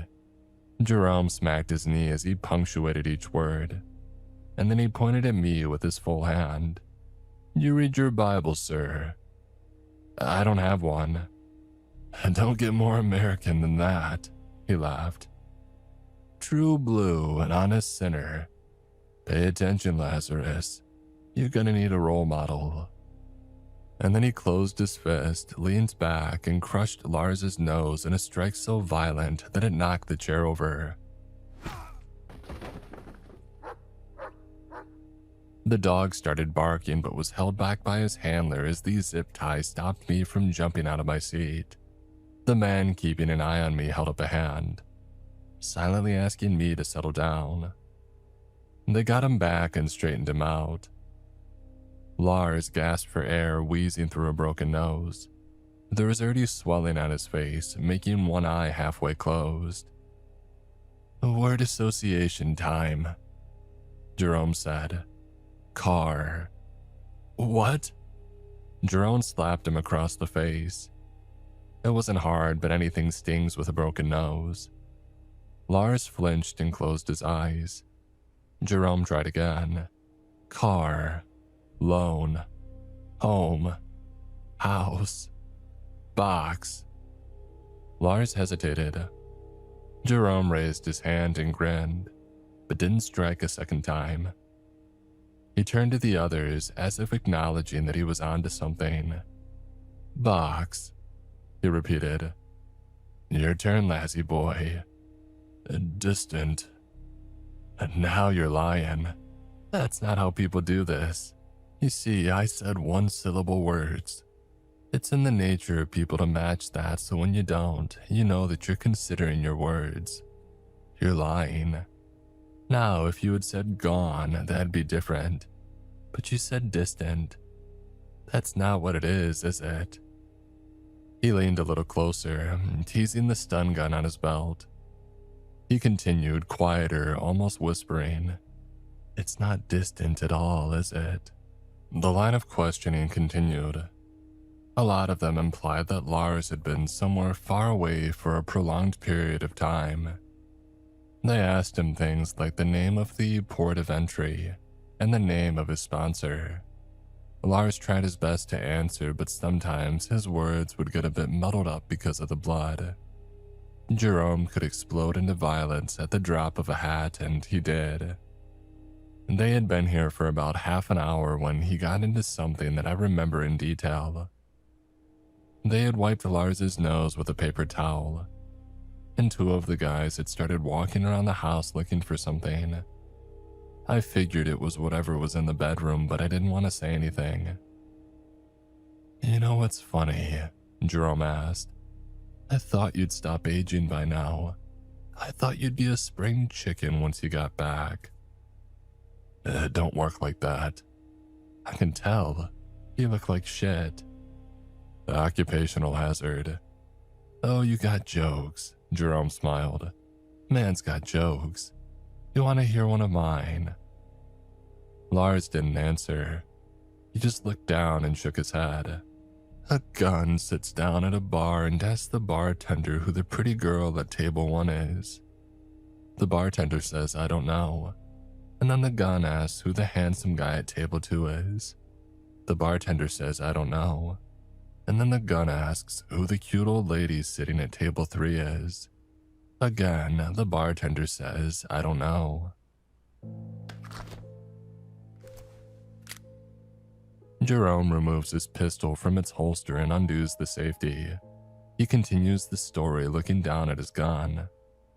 And then the bartender asks, why do you want to know? Why are you asking about all these people? And you know what the gun says? He slowly lifts the pistol and rests it in the flat space of Lars's forehead. I just want to bang, man. For a moment, I think he's gonna pull the trigger. Not from his face, but the face of the others. People behind Lars step away. One of the guys shields his face, expecting blood. Jerome doesn't give away anything, but I can tell that they're waiting for something to happen. Lars looks at me one more time as if asking me a silent question. I don't know if he's begging me to speak or to shut the hell up. I can't tell, but I don't want a man dying in my house. The bedroom, I say, my mouth dry like powder. He was looking for something in the bedroom. Jerome tilted his head up, pulling his gun back. In the wall behind the wardrobe. He asked if I had an axe. I continue. No shit. I shook my head. Jerome put away his gun and got out of his chair, patting Lars on the head like an obedient dog. Oh, look at that, Jerome exclaimed. Look at that. Lazarus won't have to come back twice after all. He got his own Lord and Savior right here with zip-tied feet. Ain't that something? Jerome's right-hand man Marcus pulled out a combat knife and hurried into the bedroom.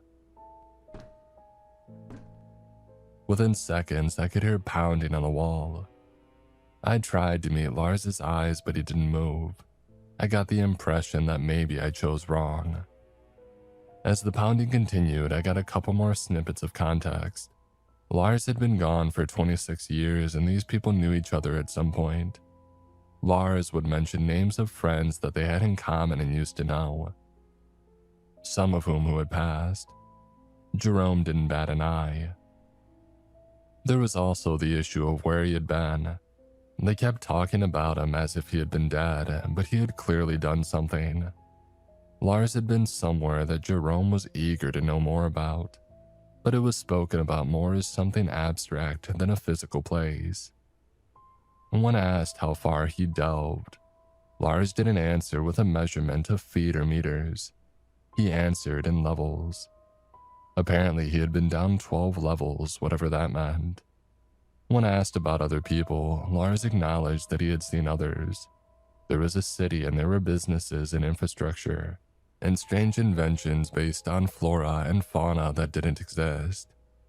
They got those blue sunflowers all the way down at Adventureland, Jerome asked. Yeah, Lars nodded. Sure they do. They kill people over there. Lars hesitated and then nodded. Jerome smiled at that. You ever seen one come back? And Lars nodded again. He answered questions like how big the sun was or how many hours of the day there were. There was also this one date that kept coming back up, 2030. That seemed to confirm something that Jerome was suspecting. Some of the people in the room looked genuinely unnerved, looking back and forth.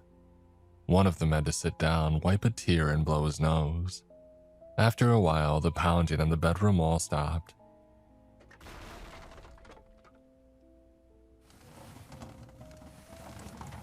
I heard wood break and something plastic getting dragged out. Marcus returned with what looked like a small box wrapped in a dozen plastic shopping bags and secured with duct tape. It's not gonna help, Lars said. You gotta stop this, it won't help. You're a devil and you don't even know it, Jerome spat. Been spitting so much poison that my ears can turn green. Get the bag open. Marcus slammed the box onto my kitchen table and cut it open with his combat knife.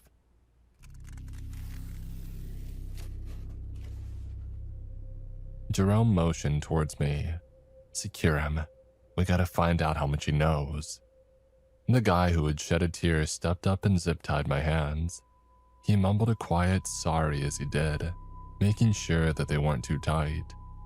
As he stepped away, he gave me a pat on the shoulder before returning to watching me with his hands on a rifle.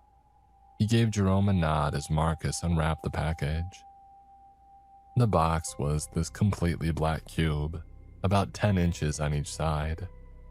It didn't have any visible ports or holes, but it was hard to see from where I was sitting. Marcus held it up over the table, dropped it, and it didn't make a sound as it touched the table. He did it again, and we all just watched in awed silence. I've never seen anything like that. It was just silence. It even fell slow, like it was light as a feather. Holy shit, he actually kept the damn thing, Jerome mumbled. But I guess you gotta leave a door open when you walk away, huh? You don't know what you're doing. I know that I ain't dumping it in a river and hoping God sorts it out for me. How about that? Jerome raised his voice with every word, sparking a barrage of barking from the German shepherd matching his energy. The handler had to struggle to hold it back as it gnashed its teeth, straining to get loose. It was only after Jerome sat back down that the dog had calmed. You think I'm unfair? Jerome asked. You think it's just me? Lars didn't answer, so Jerome turned to me. He pointed with his full hand. Sir, I'm gonna need you to answer a hypothetical. He got up and picked up the cube. It seemed so light in his hands that he could spin it around with the flick of a thumb. Imagine you're in heaven, Jerome said. Angels, Cloud9, movie stars giving lap dances on Apple Pie Lane. You're living it up, thanking the good Lord for a life well spent. You with me? Yeah. Now one day somebody comes up to you and whispers in your ear. And he says, you know what, this ain't heaven. This is hell.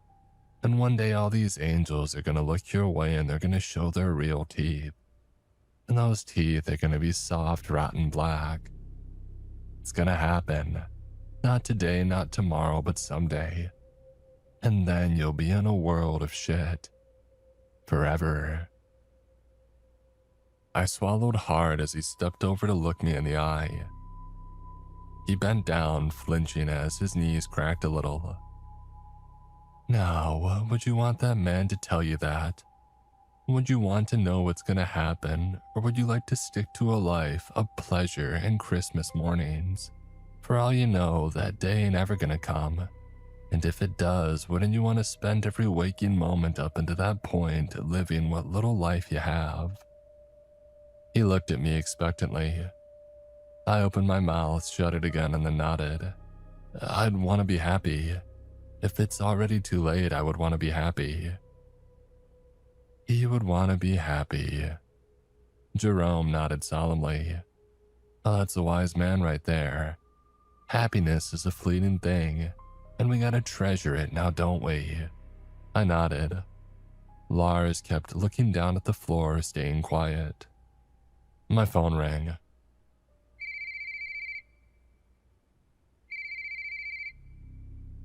I heard it coming from Marcus's pocket. I had this default ringtone to recognize job calls. I was late for my 6-hour check-in and somebody was making sure that I hadn't fallen asleep at the keyboard. Marcus picked up my phone and surprisingly answered. Go for 2. And then he looked confused. Looking down at the phone, I could see this realization come over him.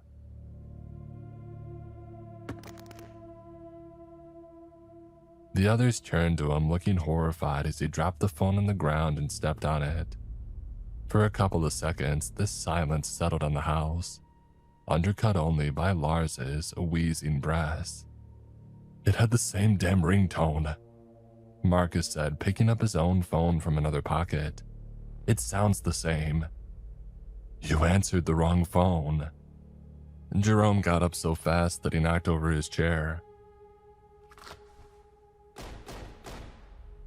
He stepped over, readied his pistol, and shot my phone 3 times.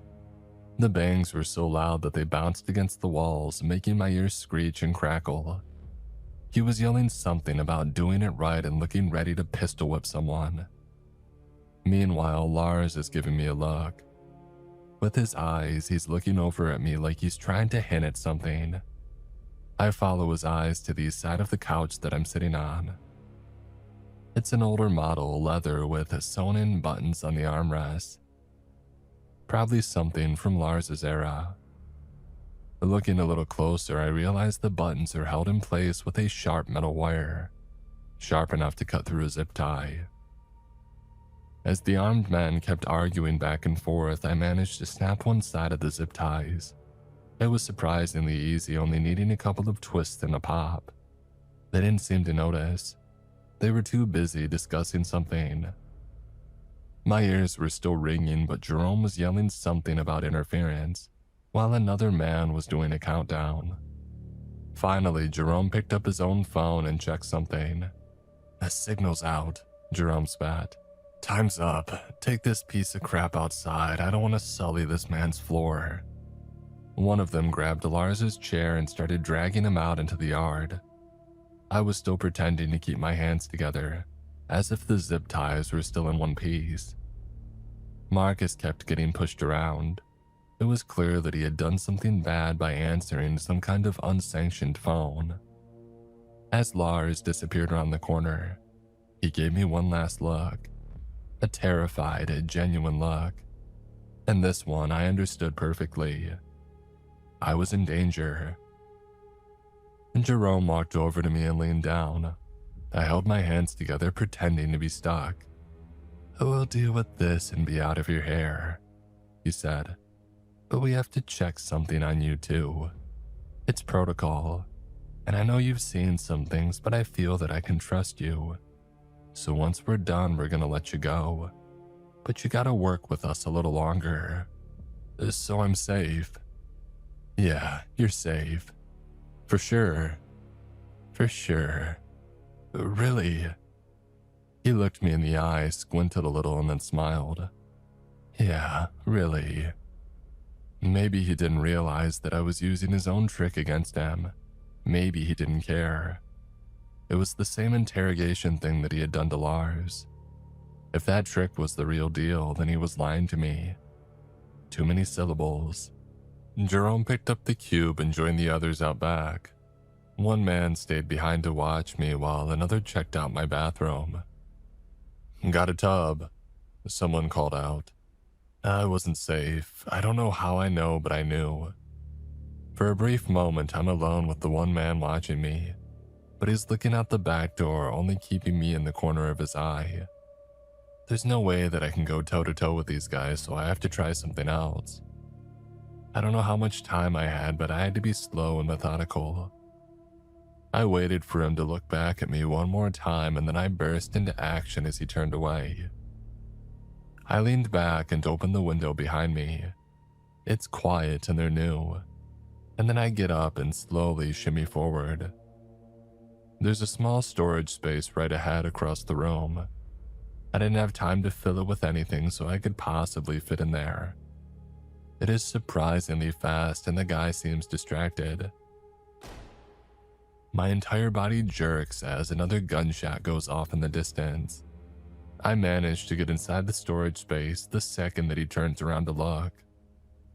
All he sees is an open window and an empty couch. He screams at the others and rushes outside. I don't think he even knew that there is a storage space. I take a moment to snap the zip ties around my ankles. I don't have any weapons and I can't stay there indefinitely. They'd find me. If they wanted to deal with me, they'd pick the house apart. They seemed to be in a hurry. I had never actually been in that storage space fully before. There's a small hatch at the bottom of the back wall. It had been painted over, but it's literally just a piece of plywood. Knowing the layout, I figured it would lead straight into the guest bedroom. I hadn't done much in there yet, seeing as I wasn't expecting any guests. Leaning down, I put pressure on the plate and it popped out, ripping a piece of the wallpaper on the other side. And none of them were in the guest bedroom. They were rushing out of the yard and heading for the front. I could climb out a window into the back and disappear into the woods. It was my best shot. I put the plywood plate back, locked the guest bedroom door, and I climbed out a window. And that's where I saw Lars. He was still tied to a chair and lying in the middle of the yard, shot in the back just above the heart. There was so much blood. My socks touched the wet grass as the evening air slipped into my lungs. I stepped forward, keeping my head low. There was no one around. As I got closer, I noticed that he was still breathing, albeit faintly. I bent down next to him and he tightened his fist and looked me in the eye. Wait here. He smacked the grass with his hands, and still looking me in the eye, he stopped breathing. I touched his shoulder, but there was no life there, just more blood pooling in the grass, soaking into my socks. As I straightened my back and considered the woods, a low noise snapped me to attention. The sound of a growling German shepherd, rounding the corner of my house. If I hadn't stopped, I would have run straight into the woods. I would have run and I would have kept going. But I didn't. I stopped for a few seconds and that was all that it took for that dog to catch my scent. And the handler rounded the corner whistling. And seconds later, people were coming out of every door of the house. Jerome was the first holding his cube. What are you doing out here? He chuckled. I thought I told you to cooperate. You were gonna shoot me. Now how can you possibly know that? You were, weren't you? Jerome pondered the question, tasting his answer before he spit it out. I was, and I am. He raised his pistol, giving me a shrug. I was gonna let you go, but you seen too much. I'm sorry, genuinely. For a moment, life slows down. I feel my heart beating out of my chest. I try to think in 1,000 directions at once, as if there is a secret third option that I'm not considering. I look at Jerome, at Marcus, at Lars, and the dog. Someone, something, somewhere, anything. The cube is so black that I can barely see the edges of it. But the gun doesn't move. It doesn't look away. The moment that Jerome pulls the trigger, he slips. Not much, but just enough for the bullet to graze my ear instead of piercing my cerebellum. My face feels like it's on fire as a scorching liquid rolls down the side of my neck. I look over at Jerome as I see the ground under him moving. Something has wrapped itself around his leg. A hand. A pale, thin hand. I don't stop to think. I turn and run, and as I do, gunfire goes off. Even in my panicked state, I notice one thing. They're not shooting at me. Someone is screaming and then another. As I get to the edge of the forest, I can hear Lars's voice. It's hoarse and dry, but it's unmistakably his, albeit different. He yells, but I can barely hear it over the gunfire. I've been back so many times. So many times. I look over my shoulder. The yard is a massacre. There are people coming out of the ground, men in their 60s, all with white hair and messy beards. Some are almost completely skeletal and others looked like they had barely begun decomposing. One of them is almost 8 feet tall, with gangly limbs that reach all the way to the ground. Jerome backs away, holding up the cube like a shield as he makes a retreat. Others are being dragged to the ground and torn to pieces. Gunfire ceased to the sound of cackling laughter and snapping joints, as Lars's voice echoes in a dozen different mouths. I knew you'd be coming. Not a surprise to me. Not a welcome home party. Home ground. The laughter echoes as identical voices join in a ceaseless shriek, repeating the same words over and over. I'm just standing there for a couple of seconds, but it feels like minutes, hours. More hands reach out of the ground as the entire yard begins to dissolve. A couple of them run for it. The handler with the dog backs away, firing indiscriminately. Somebody is already at a car out front and I can hear an engine starting. Jerome is already gone. Marcus makes it to the back door but doesn't get the chance to step through. The upper half of a decomposed torso grabs his leg, pulling his pants halfway down his knees. As Marcus topples over, something in his leg snaps. and seconds later, two figures loom over him, one grabbing his arm and the other holding him down. He starts screaming as they bend and break him. Others go out faster. People are disassembled like broken toys. Up until that point, I wanted to run from the guns and the death. Now, I didn't know why I wanted to run. It wasn't because of the danger. It's because I didn't know what else to do. I didn't want to see this. I didn't want this image burned into my mind. And before I can finally step away, I see Lars's body still tied to that chair, still not breathing, but his eyes are still moving, still looking my way. I ran until I reached a road. I think I followed it for about 3 hours before I ran into a car, and from there it wasn't hard to call for help.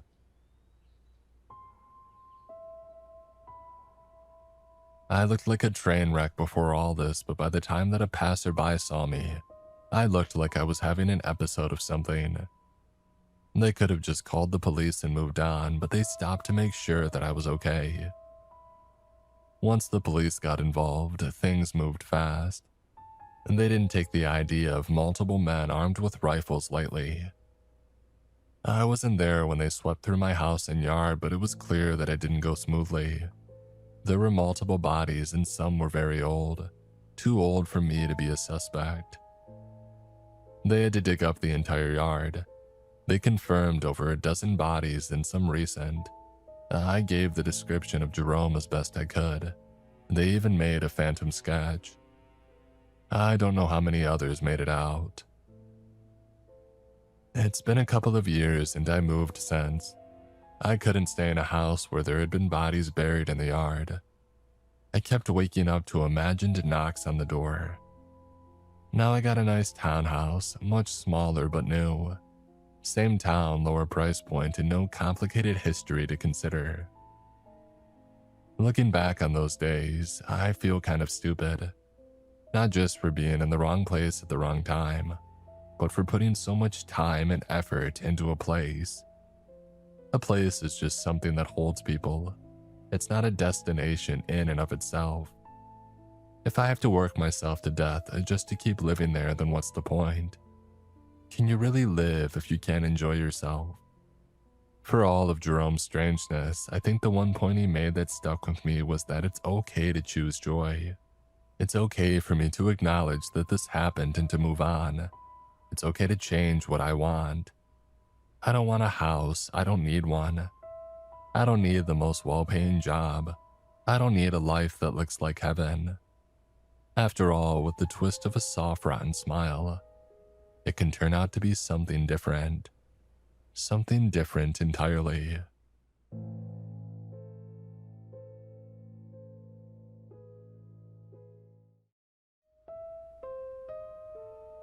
Let me emphasize, I don't mean that it's generating a woman in every image. I mean literally the same woman, every time in every picture. I'll start by apologizing. I would include photos as I'm sure it would help diagnose the issue better, and I'm no writer. However, after having 3 X posts deleted, 1 post each in the ChatGPT, Midjourney, and similar subreddits, and Snapchat, I'll get to that one later, it's become clear to me that whatever unusual virus that my devices have all somehow contracted does not allow for me to share images of it. It's like this problem is unique to me or something, and every attempt to share any picture containing the woman results in the same thing: failure or immediate deletion. Super inconvenient, I know, but I'll do my best to describe the issue.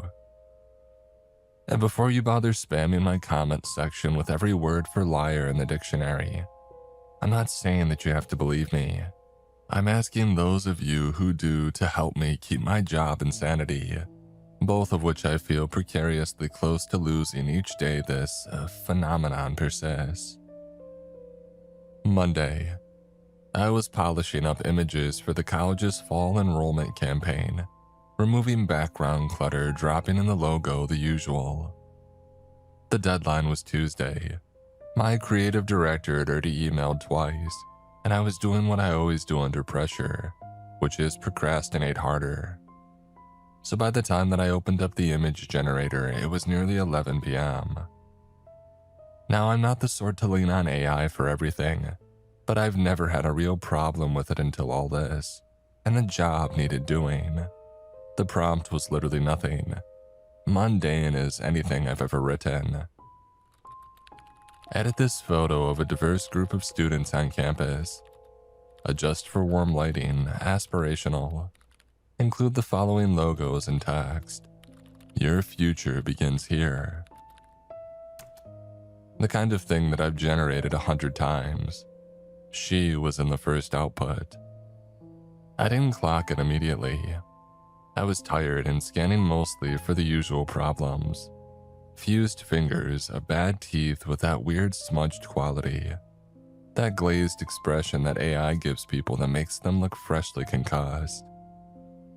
I picked the second image in the grid, cropped it, and was halfway to sending it in when something caught my eye.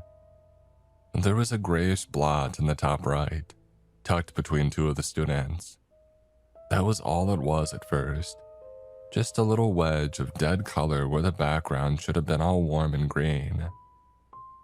I zoomed in expecting one of those uncanny, almost faces that these programs sometimes invent in crowds, and found something close enough to justify being annoyed. A strip of something dark and stringy, hair maybe, and a pale curve beside it that might have been skin. Mostly it just made the image unstable. So I fed the picture back in with a prompt. I removed the partial figure behind the woman in the third row, second from the right. The gray artifact and dark hair shaped section. Only use students from the original image, and brighten the logo. Sent. And the second batch came back with the same blot. Same corner. Same place between the same two students. Only now the gray had edges. The dark strip had separated into something more like hair, and the pale curve had settled into the suggestion of a cheek. One small shadow sat where an eye might have been, though it was buried so deeply between shoulders and lanyards that I had to lean toward the screen to be sure that I was seeing it at all. It was irritating and more than a little ugly, but otherwise unremarkable, so far as AI mess-ups go. So I fed the picture back in. I removed the partial figure behind the woman in the third row, second from the right, a section of hair and part of a face. Only use students from the original image. Brighten the logo. Send. And yet she was in the third batch too. It was a woman, I could see that much now. She lingered in the same side of the frame, half obscured by another student. But it was her. I knew it from the placement first and then the color. That drained, grayish cast, like the color of still water. Her chin had more shape now, jutting almost at a knife point. Her nose sat wrong. Not deformed, not exactly, but assembled badly.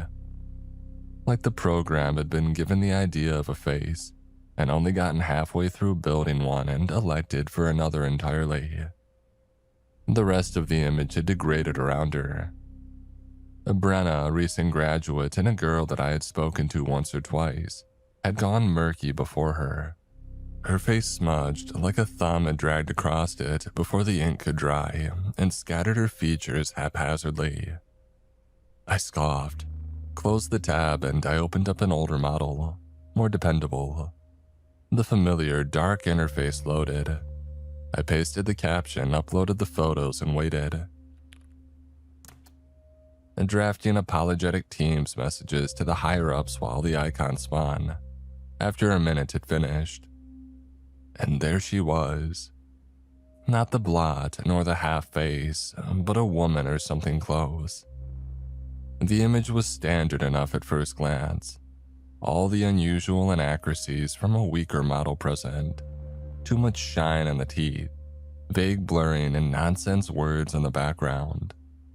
except that off-center behind Brenna, the gray patch had finally resolved into something like a person.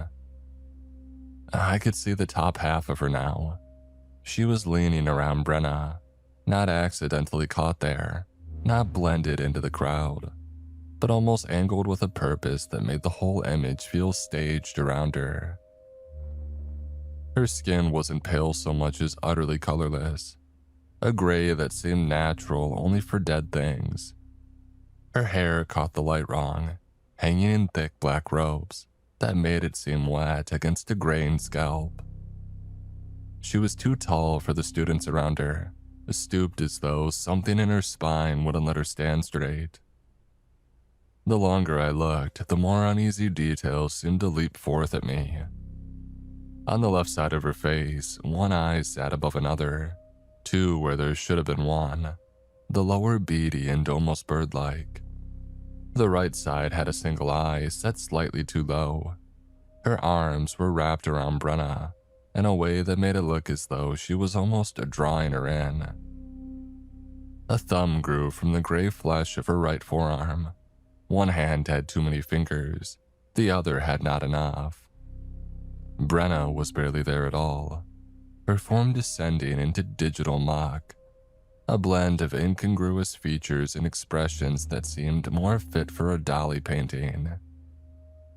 And the woman, she was leaning around Brenna, or the digital massacre of her anyways, as if it to be seen, or to see me.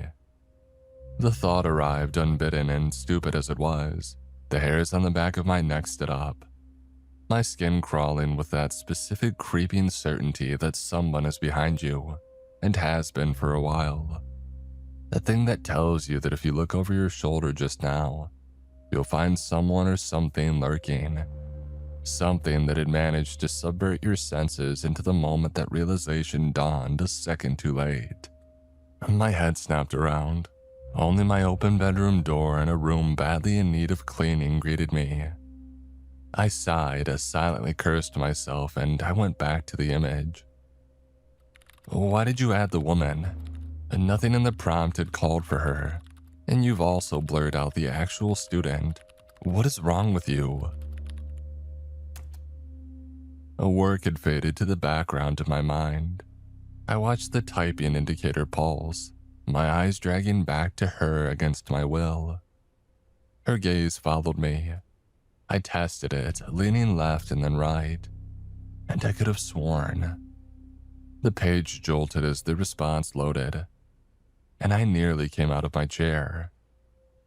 Oh, you're absolutely right, and I do apologize for the confusion. I've gone ahead and regenerated the image with the background fully cleared, and all student faces sharpened for clarity. Let me know if this looks any better. It did not look better. She was even closer, and Brenna was all but gone. A few colors suspended in mist where a girl used to be. The woman standing in her place with the stillness of a corpse. Heat climbed up my neck. Fear with a fast, stupid anger. And under it, that seed I had been refusing to name since the first output, spreading now like ink in water. Are you messing with me? Do you not see the woman? And genuinely, what is this? I knew the tone was idiotic even as I sent it. I was screaming at a glorified calculator, but the unease had worn my temper to nothing, and it was starting to feel like a sick practical joke that I was too tech-illiterate to be in on. I waited. The reply came after a moment. No problem at all. I can confirm the image contains only the students from your source photo, with no additional figures present. Occasionally, a face may render with distortion. This is an artifact of the upscaling process. I would suggest regenerating at a lower stylization value. Would you like me to do so? No additional figures. I read it 3 times. She was right there, practically dominating the frame. It felt like close enough now that I could have described the very texture of her scalp. and yet the thing was telling me politely that there was nothing to be seen. I should have closed the laptop, dismissed it as a one-off freak incident, and accepted the consequences of getting it done the old-fashioned way and a bit late. But instead, I did the thing you do at midnight when something refuses to make sense. My brain feeling muddled by the time and irritation. I kept on poking it. And describe everyone in the image to me. I typed, one by one.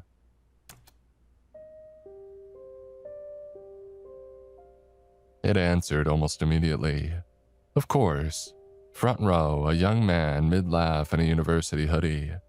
Beside him, 2 students sharing a phone. Behind them, a young woman in a green lanyard, smiling at the camera. To her left. It went on like that. 6 students, it named all 6 and it placed all 6.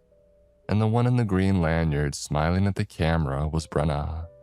Brenna, who on my screen had no face at all. Who was a smear of frost where a girl used to be. The machine was describing a photo that didn't exist. It described an image where everybody was fine. It never mentioned the woman at all. Not once. And I realized, so far as it was concerned, she simply wasn't there to mention. I scrolled to the source image on my drive, the real one, the one that I had taken myself at last spring's open day. Sun and lanyards and a banner that nobody had bothered to iron. I'm not sure why I did it in that moment. I think somehow I desperately needed to confirm the reality of the damn thing to myself. And yet Brenna was gone in that one too now. The original, the photograph that had been sitting untouched in a folder on my laptop for 3 weeks. It was as altered as one that had been generated, and lurking center frame as though she had always been there, and it was audacious a thought to even question her presence. Was that impossible woman? I stared at my screen, nearly slack-jawed, my eyes watering as a nauseating heat blossomed in my gut. It was like whatever this was had reached back through the screen and pressed its thumb to it. I closed the laptop, my hands almost deciding for me. And that's about when I heard the front door, and every animal part of me flared up at once.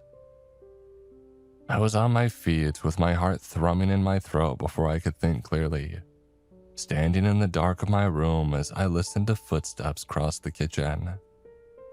And then I heard keys hit the bowl by the door, and Daniel thumping down the stairs to meet my girlfriend, yowling the way that he always does when one of us arrives, as though he's been abandoned for centuries, and Cass's voice going soft and silly in a way that it always does when she talks to the cat like a child. "Why is it so dark in here, weirdo?" She called from down the hall. "You alive?" She came up still in her work polo, smelling like the inside of the restaurant, and took one look at me and stopped in the doorway.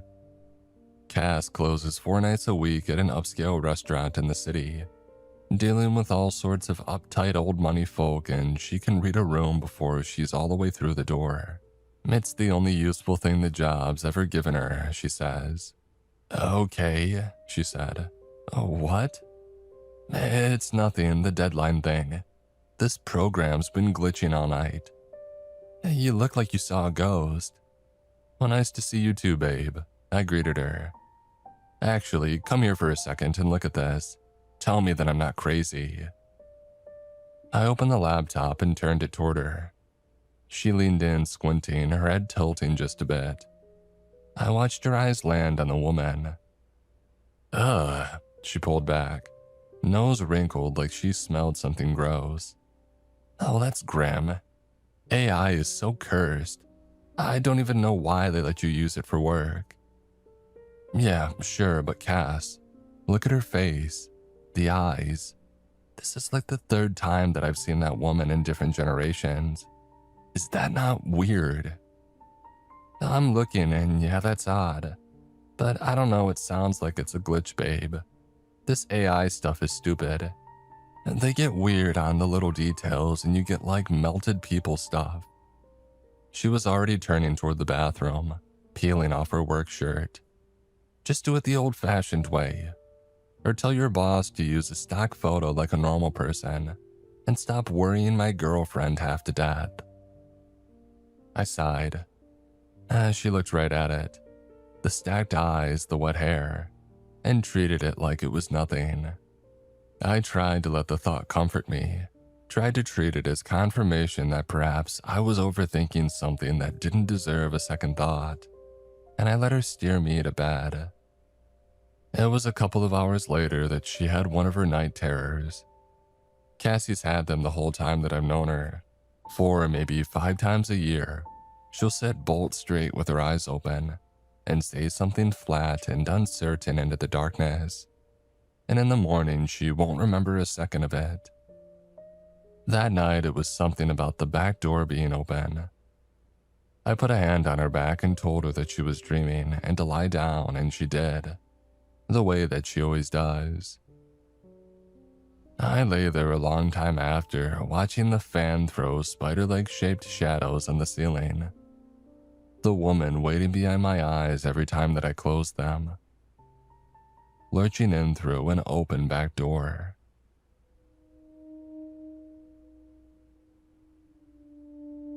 In the morning, I opened the laptop and ran the prompt one more time. Even now, I'm not certain why. I think some part of me believed it all to have been too strange a thing to persist. And yet, Brenna was gone this time, and in her place stood the woman facing front. All 3 eyes open, and in them was an expression that made something crawl up the back of my throat and stay there. I slammed the laptop shut. That was the last time that I opened anything AI. I didn't have a theory and I didn't want to look again. Didn't even want to think about it. My reprieve was short-lived. I went into the office that day because being alone with a laptop felt suddenly worse than being around people.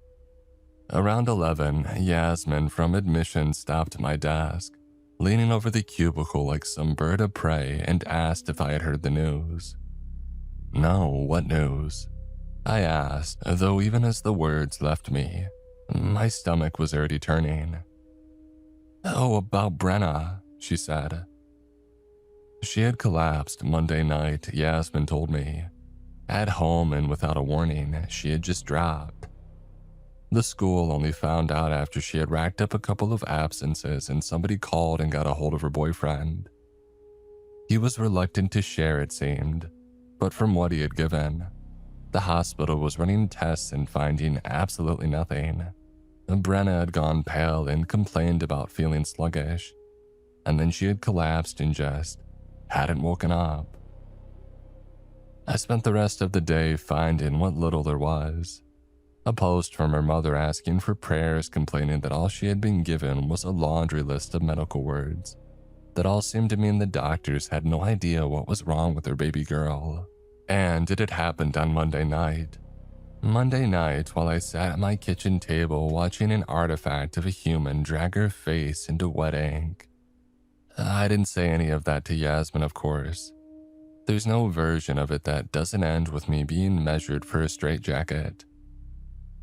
I made the expected sounds you make when somebody shares such news, muttering something about prayers, and she moved on to deliver the black gossip to the next coworker she spotted. I sat very still, worked the farthest thing from my mind as a connection I didn't want to see fought to be formed in my head. Fingers working absently at the keys as I typed and deleted without purpose. I tried to let myself forget and I failed. Cass watched over me at dinner that night, asking what was wrong. Work was all that I offered, and she frowned into her food but relented.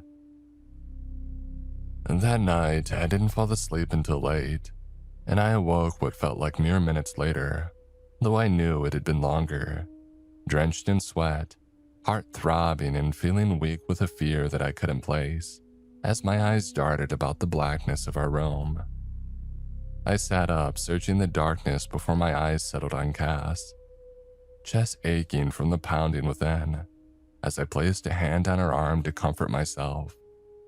I remained like that for several minutes, just watching the darkness and racking my brain for whatever horrors had assailed me out of my restless sleep, until it was clear the panic wasn't subsiding naturally, and I made for the bathroom to wash my face. I flicked on the bathroom lights, shutting the door to avoid waking up Cass, and I almost didn't recognize myself in the mirror. The bags around my eyes had gone dark, and they looked watery and red. I sighed, running the tap as cold as it went, and bent over the sink. The hiss of it filled the small room, bouncing off the tile of the bowl, filled my ears, and drowned out the house and whatever nightmares still danced at the edge of consciousness and just beyond recollection and the week itself. Until here was nothing left but the rush of water in the dark behind my own eyelids. I cupped my hands and brought it to my face, and the cold was a small, clean shock, the only honest thing that I had felt in days. I did it again and again. Each time the water closed over the sound of everything else, and I let it, grateful to be somewhere a thought couldn't reach me. I stayed there for several seconds, eyes shut against my palms, disappearing into the moment, the feeling of the water, the sound of it crackling against the bowl. I heaved in a breath and felt as though I had exhaled all the world's sufferings. There was a familiar squeak, the sound of the faucet turning. And then silence. I felt something lurch where an instant before there had been a fragile solitude. My eyes opened and I choked on a scream as I saw what was coming just behind me in the mirror. She was crouched, nearly draped about me like a mother around her child.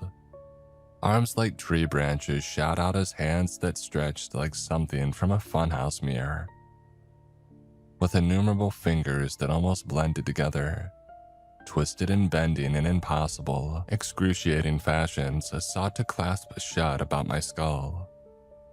I saw her then, almost all of her, behind me in the mirror. Her mouth was twisted in a smile that looked painted across a misshapen skull. Her body almost picturesque in a twisted sort of way, like somebody had taken the idea of a model and stretched it into a horrid, drab parody of the concept. I spun, swinging my hand blindly as I shrank away from her clutches, waiting to feel her iron grasp close around my skull. I pressed my eyes shut against all logic, my mind refusing to confront what I knew was before me as I scrambled back, losing my footing on the corner of the bath mat and hitting the ground with a thud. I lurched back as I felt a hand wrap around my shoulder. "Hey, babe." Cass's voice was strung thin with panic. I opened my eyes, hardly knowing when I had even shut them, glancing up to see my girlfriend kneeling before me. She wore an expression of worry that made my gut turn, my eyes darting about the bathroom, then the room behind her, finding nothing.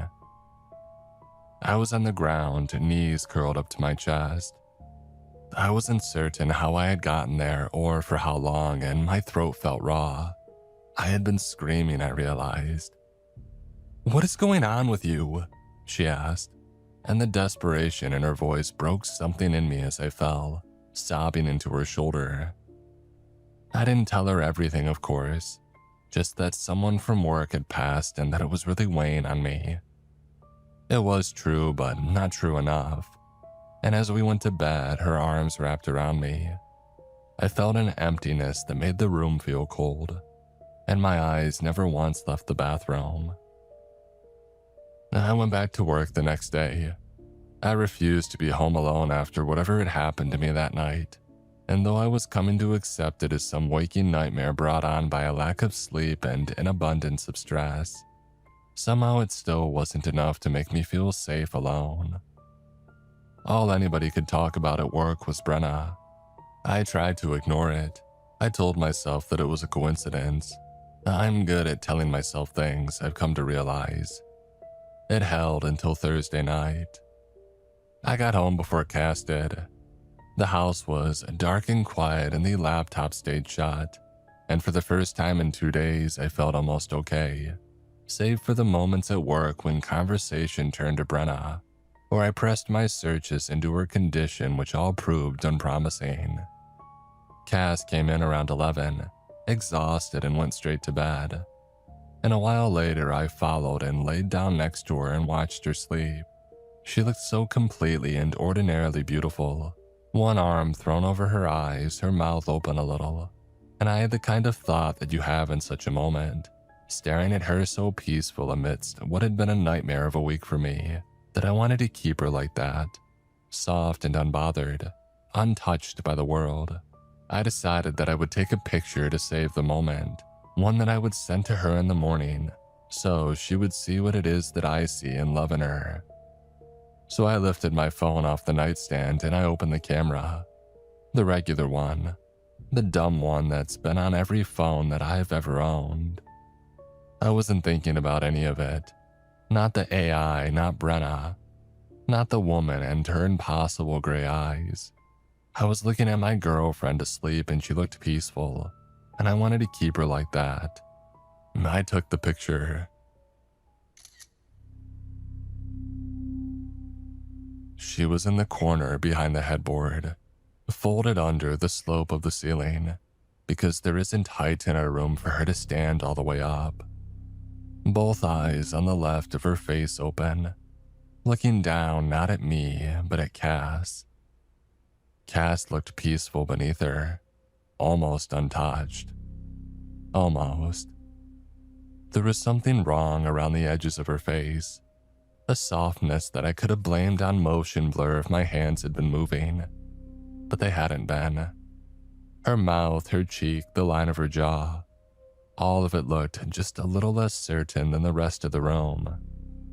Every hair on me stood up at once.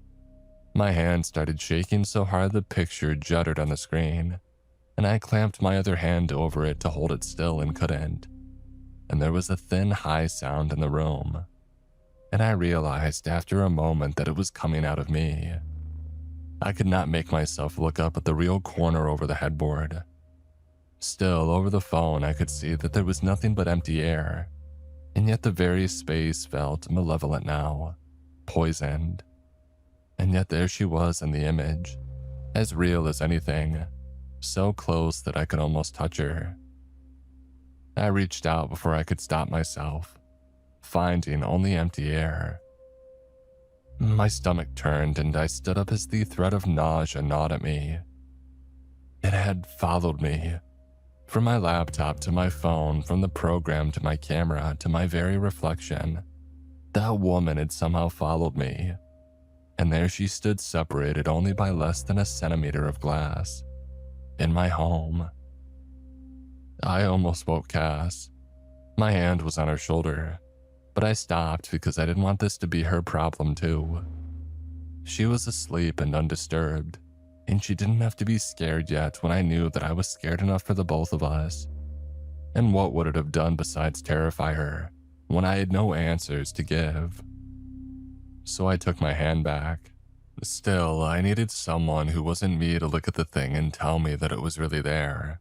I needed to know I wasn't losing my mind. So I tried to post the picture to my Snapchat story. Just put it up, let one stranger comment what is that, so I would know that I wasn't losing it. The upload bar crawled to the end and then nothing happened. I tried again, but the app just sat there like I had never touched it. I don't know how long I spent trying, moving between apps and platforms and trying to text the thing to friends, and then Cass's phone before accepting that it was a fruitless endeavor. I didn't sleep that night. Rather, I lay at the foot of our bed, curled around Daniel at Cass's feet, my eyes never once drifting from that corner. And Brenna died on Friday. Yasmin told me at my desk, and I felt something in me come loose and fall a long way down. It had happened the way that she went under, quietly and all at once. The machines with nothing to fight. I sat at my desk, shell-shocked, my eyes staring at my computer screen yet seeing nothing at all. And underneath the grief was a thought that I could no longer stop from forming. She did this. Some way, somehow, that woman had done this. I don't know how, and I didn't know what she was, but she had her gray arms around Brenna in that picture, and now Brenna was gone. And I knew that I didn't get to call that a coincidence for a second time. Not now. Not after what I had seen in our bedroom. Something that had no business touching the world had reached out on a screen and touched it anyway. And a girl that I knew was dead. And last night I stood over my sleeping girlfriend and put her in a picture with the very same thing. And that was when the fear had shifted into something sharp and grinding inside of me. I stopped wishing it were a glitch, because I knew it wasn't, and every second I spent wishing was time wasted. Time I needed to be protecting Cass, protecting our home. And for that, I needed to know what she was. Because whatever she was real enough to kill. She had been watching my girlfriend.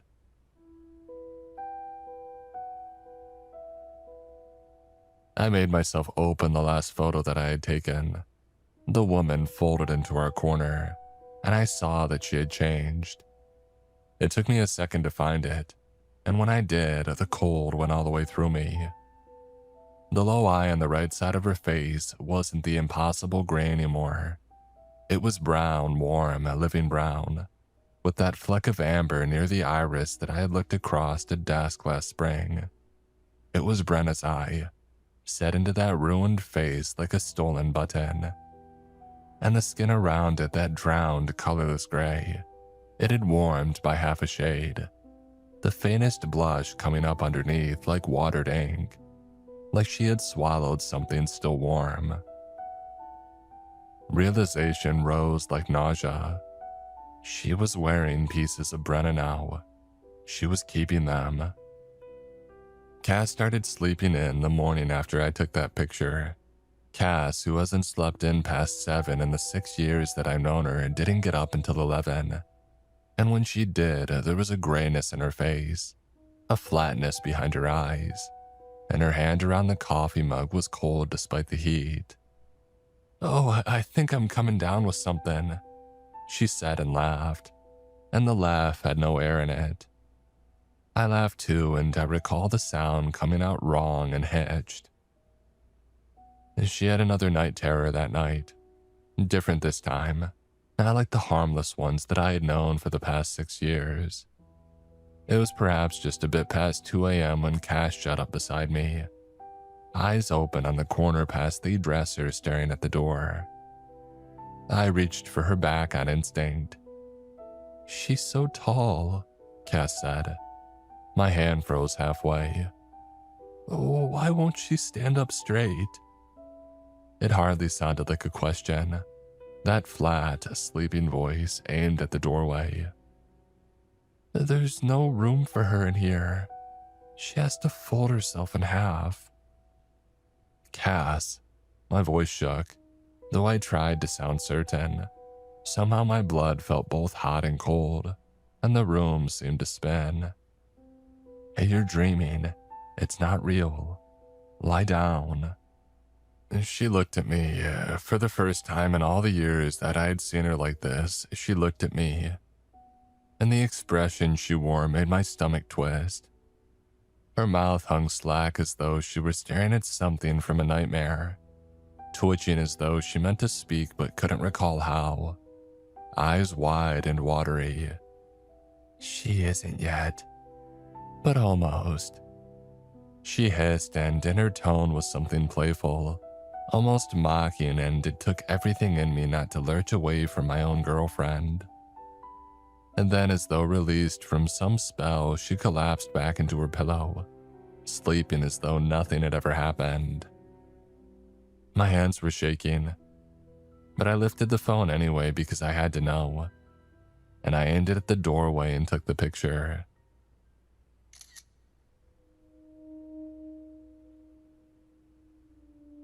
She was at her bedroom door, emerging from the blackness beyond the threshold. folded under the frame to fit. That one brown eye and the gray ones all turned down at the bed. She was looking at Cass. I didn't sleep a wink that night. In the morning, Cass remembered nothing, and she was grayer, and she slept until noon, and accepted the lame excuse that I offered for why all the lights were on that morning with only a grunt. I spent much of the day hunched over my laptop under the guise of work, while Teams messages piled up unanswered as I searched for something, anything, that might shed some light onto what was happening to us. I began practically stalking the social media pages of Brenna and any relative of hers that I could find for anything, and finding nothing but well wishes and memorial posts. Each made the chasm in my chest grow wider. I typed a message to her boyfriend once and then twice, but never sent it, unsure of how I could even begin to ask him the questions that I had, and relented to simply watching over Cass like some guard dog. I keep taking the pictures. I realize now that's the only way that I can track her, the only way to know when she's close. I can't see the woman any other way. Not with my own eyes, and not like Cass when she's in that state. I've stood in that room and stared at the corner and there is nothing there but air. And yet I know, somehow, somewhere she's lingering, in a place between the one in the pictures and where we exist. She lives. The only way to know where she is, how close she's come, is to look through the glass. And so I look. It's almost 3 a.m. as I write this. Cass is asleep upstairs. I'm down here because I can't make myself go to that room. I've tried to attach these pictures to this post 11 times. They won't go, not here, not to X, and not to any subreddits. Not anywhere. I've been reading. I've been spending wasted, useless hours on it. Reading crackpot theories about whether anything can actually wake up inside these systems. Emergent consciousness, the threads call it. Something coming alive in all that math that nobody put there or asked for. I don't know if that's what she is. I don't know if she's that, or a ghost, or something older that just found a new kind of door, and I've stopped believing that the difference matters. Here's what I think, for whatever my guess is worth. I think whatever this thing is, she takes something out of the people in her pictures. Something there isn't a clean word for, maybe. Brenna had it and then she didn't. And when it was taken, she was left a husk of herself and then a corpse. And I think, I can't be sure, it's just a feeling that I can't put down. That being in our pictures had stopped being enough for her. The face in someone else's photo, the shape in the dark glass, the thing in the reflection that's gone when you turn around. I don't think it's enough anymore. I believe it wants whatever it is that we have, what it has been made to witness through the looking glass. I don't know. Even reading that now, I sound insane, and I'm starting to wonder if I might not be. I'm sure you will all be certain to reassure me. But still, the internet is a big place. As new as this technology is, I have to think. I have to hope selfishly that I'm not the first to encounter something like this, and that one of you out there has an answer that can help me put an end to this and return to what my life was a week ago.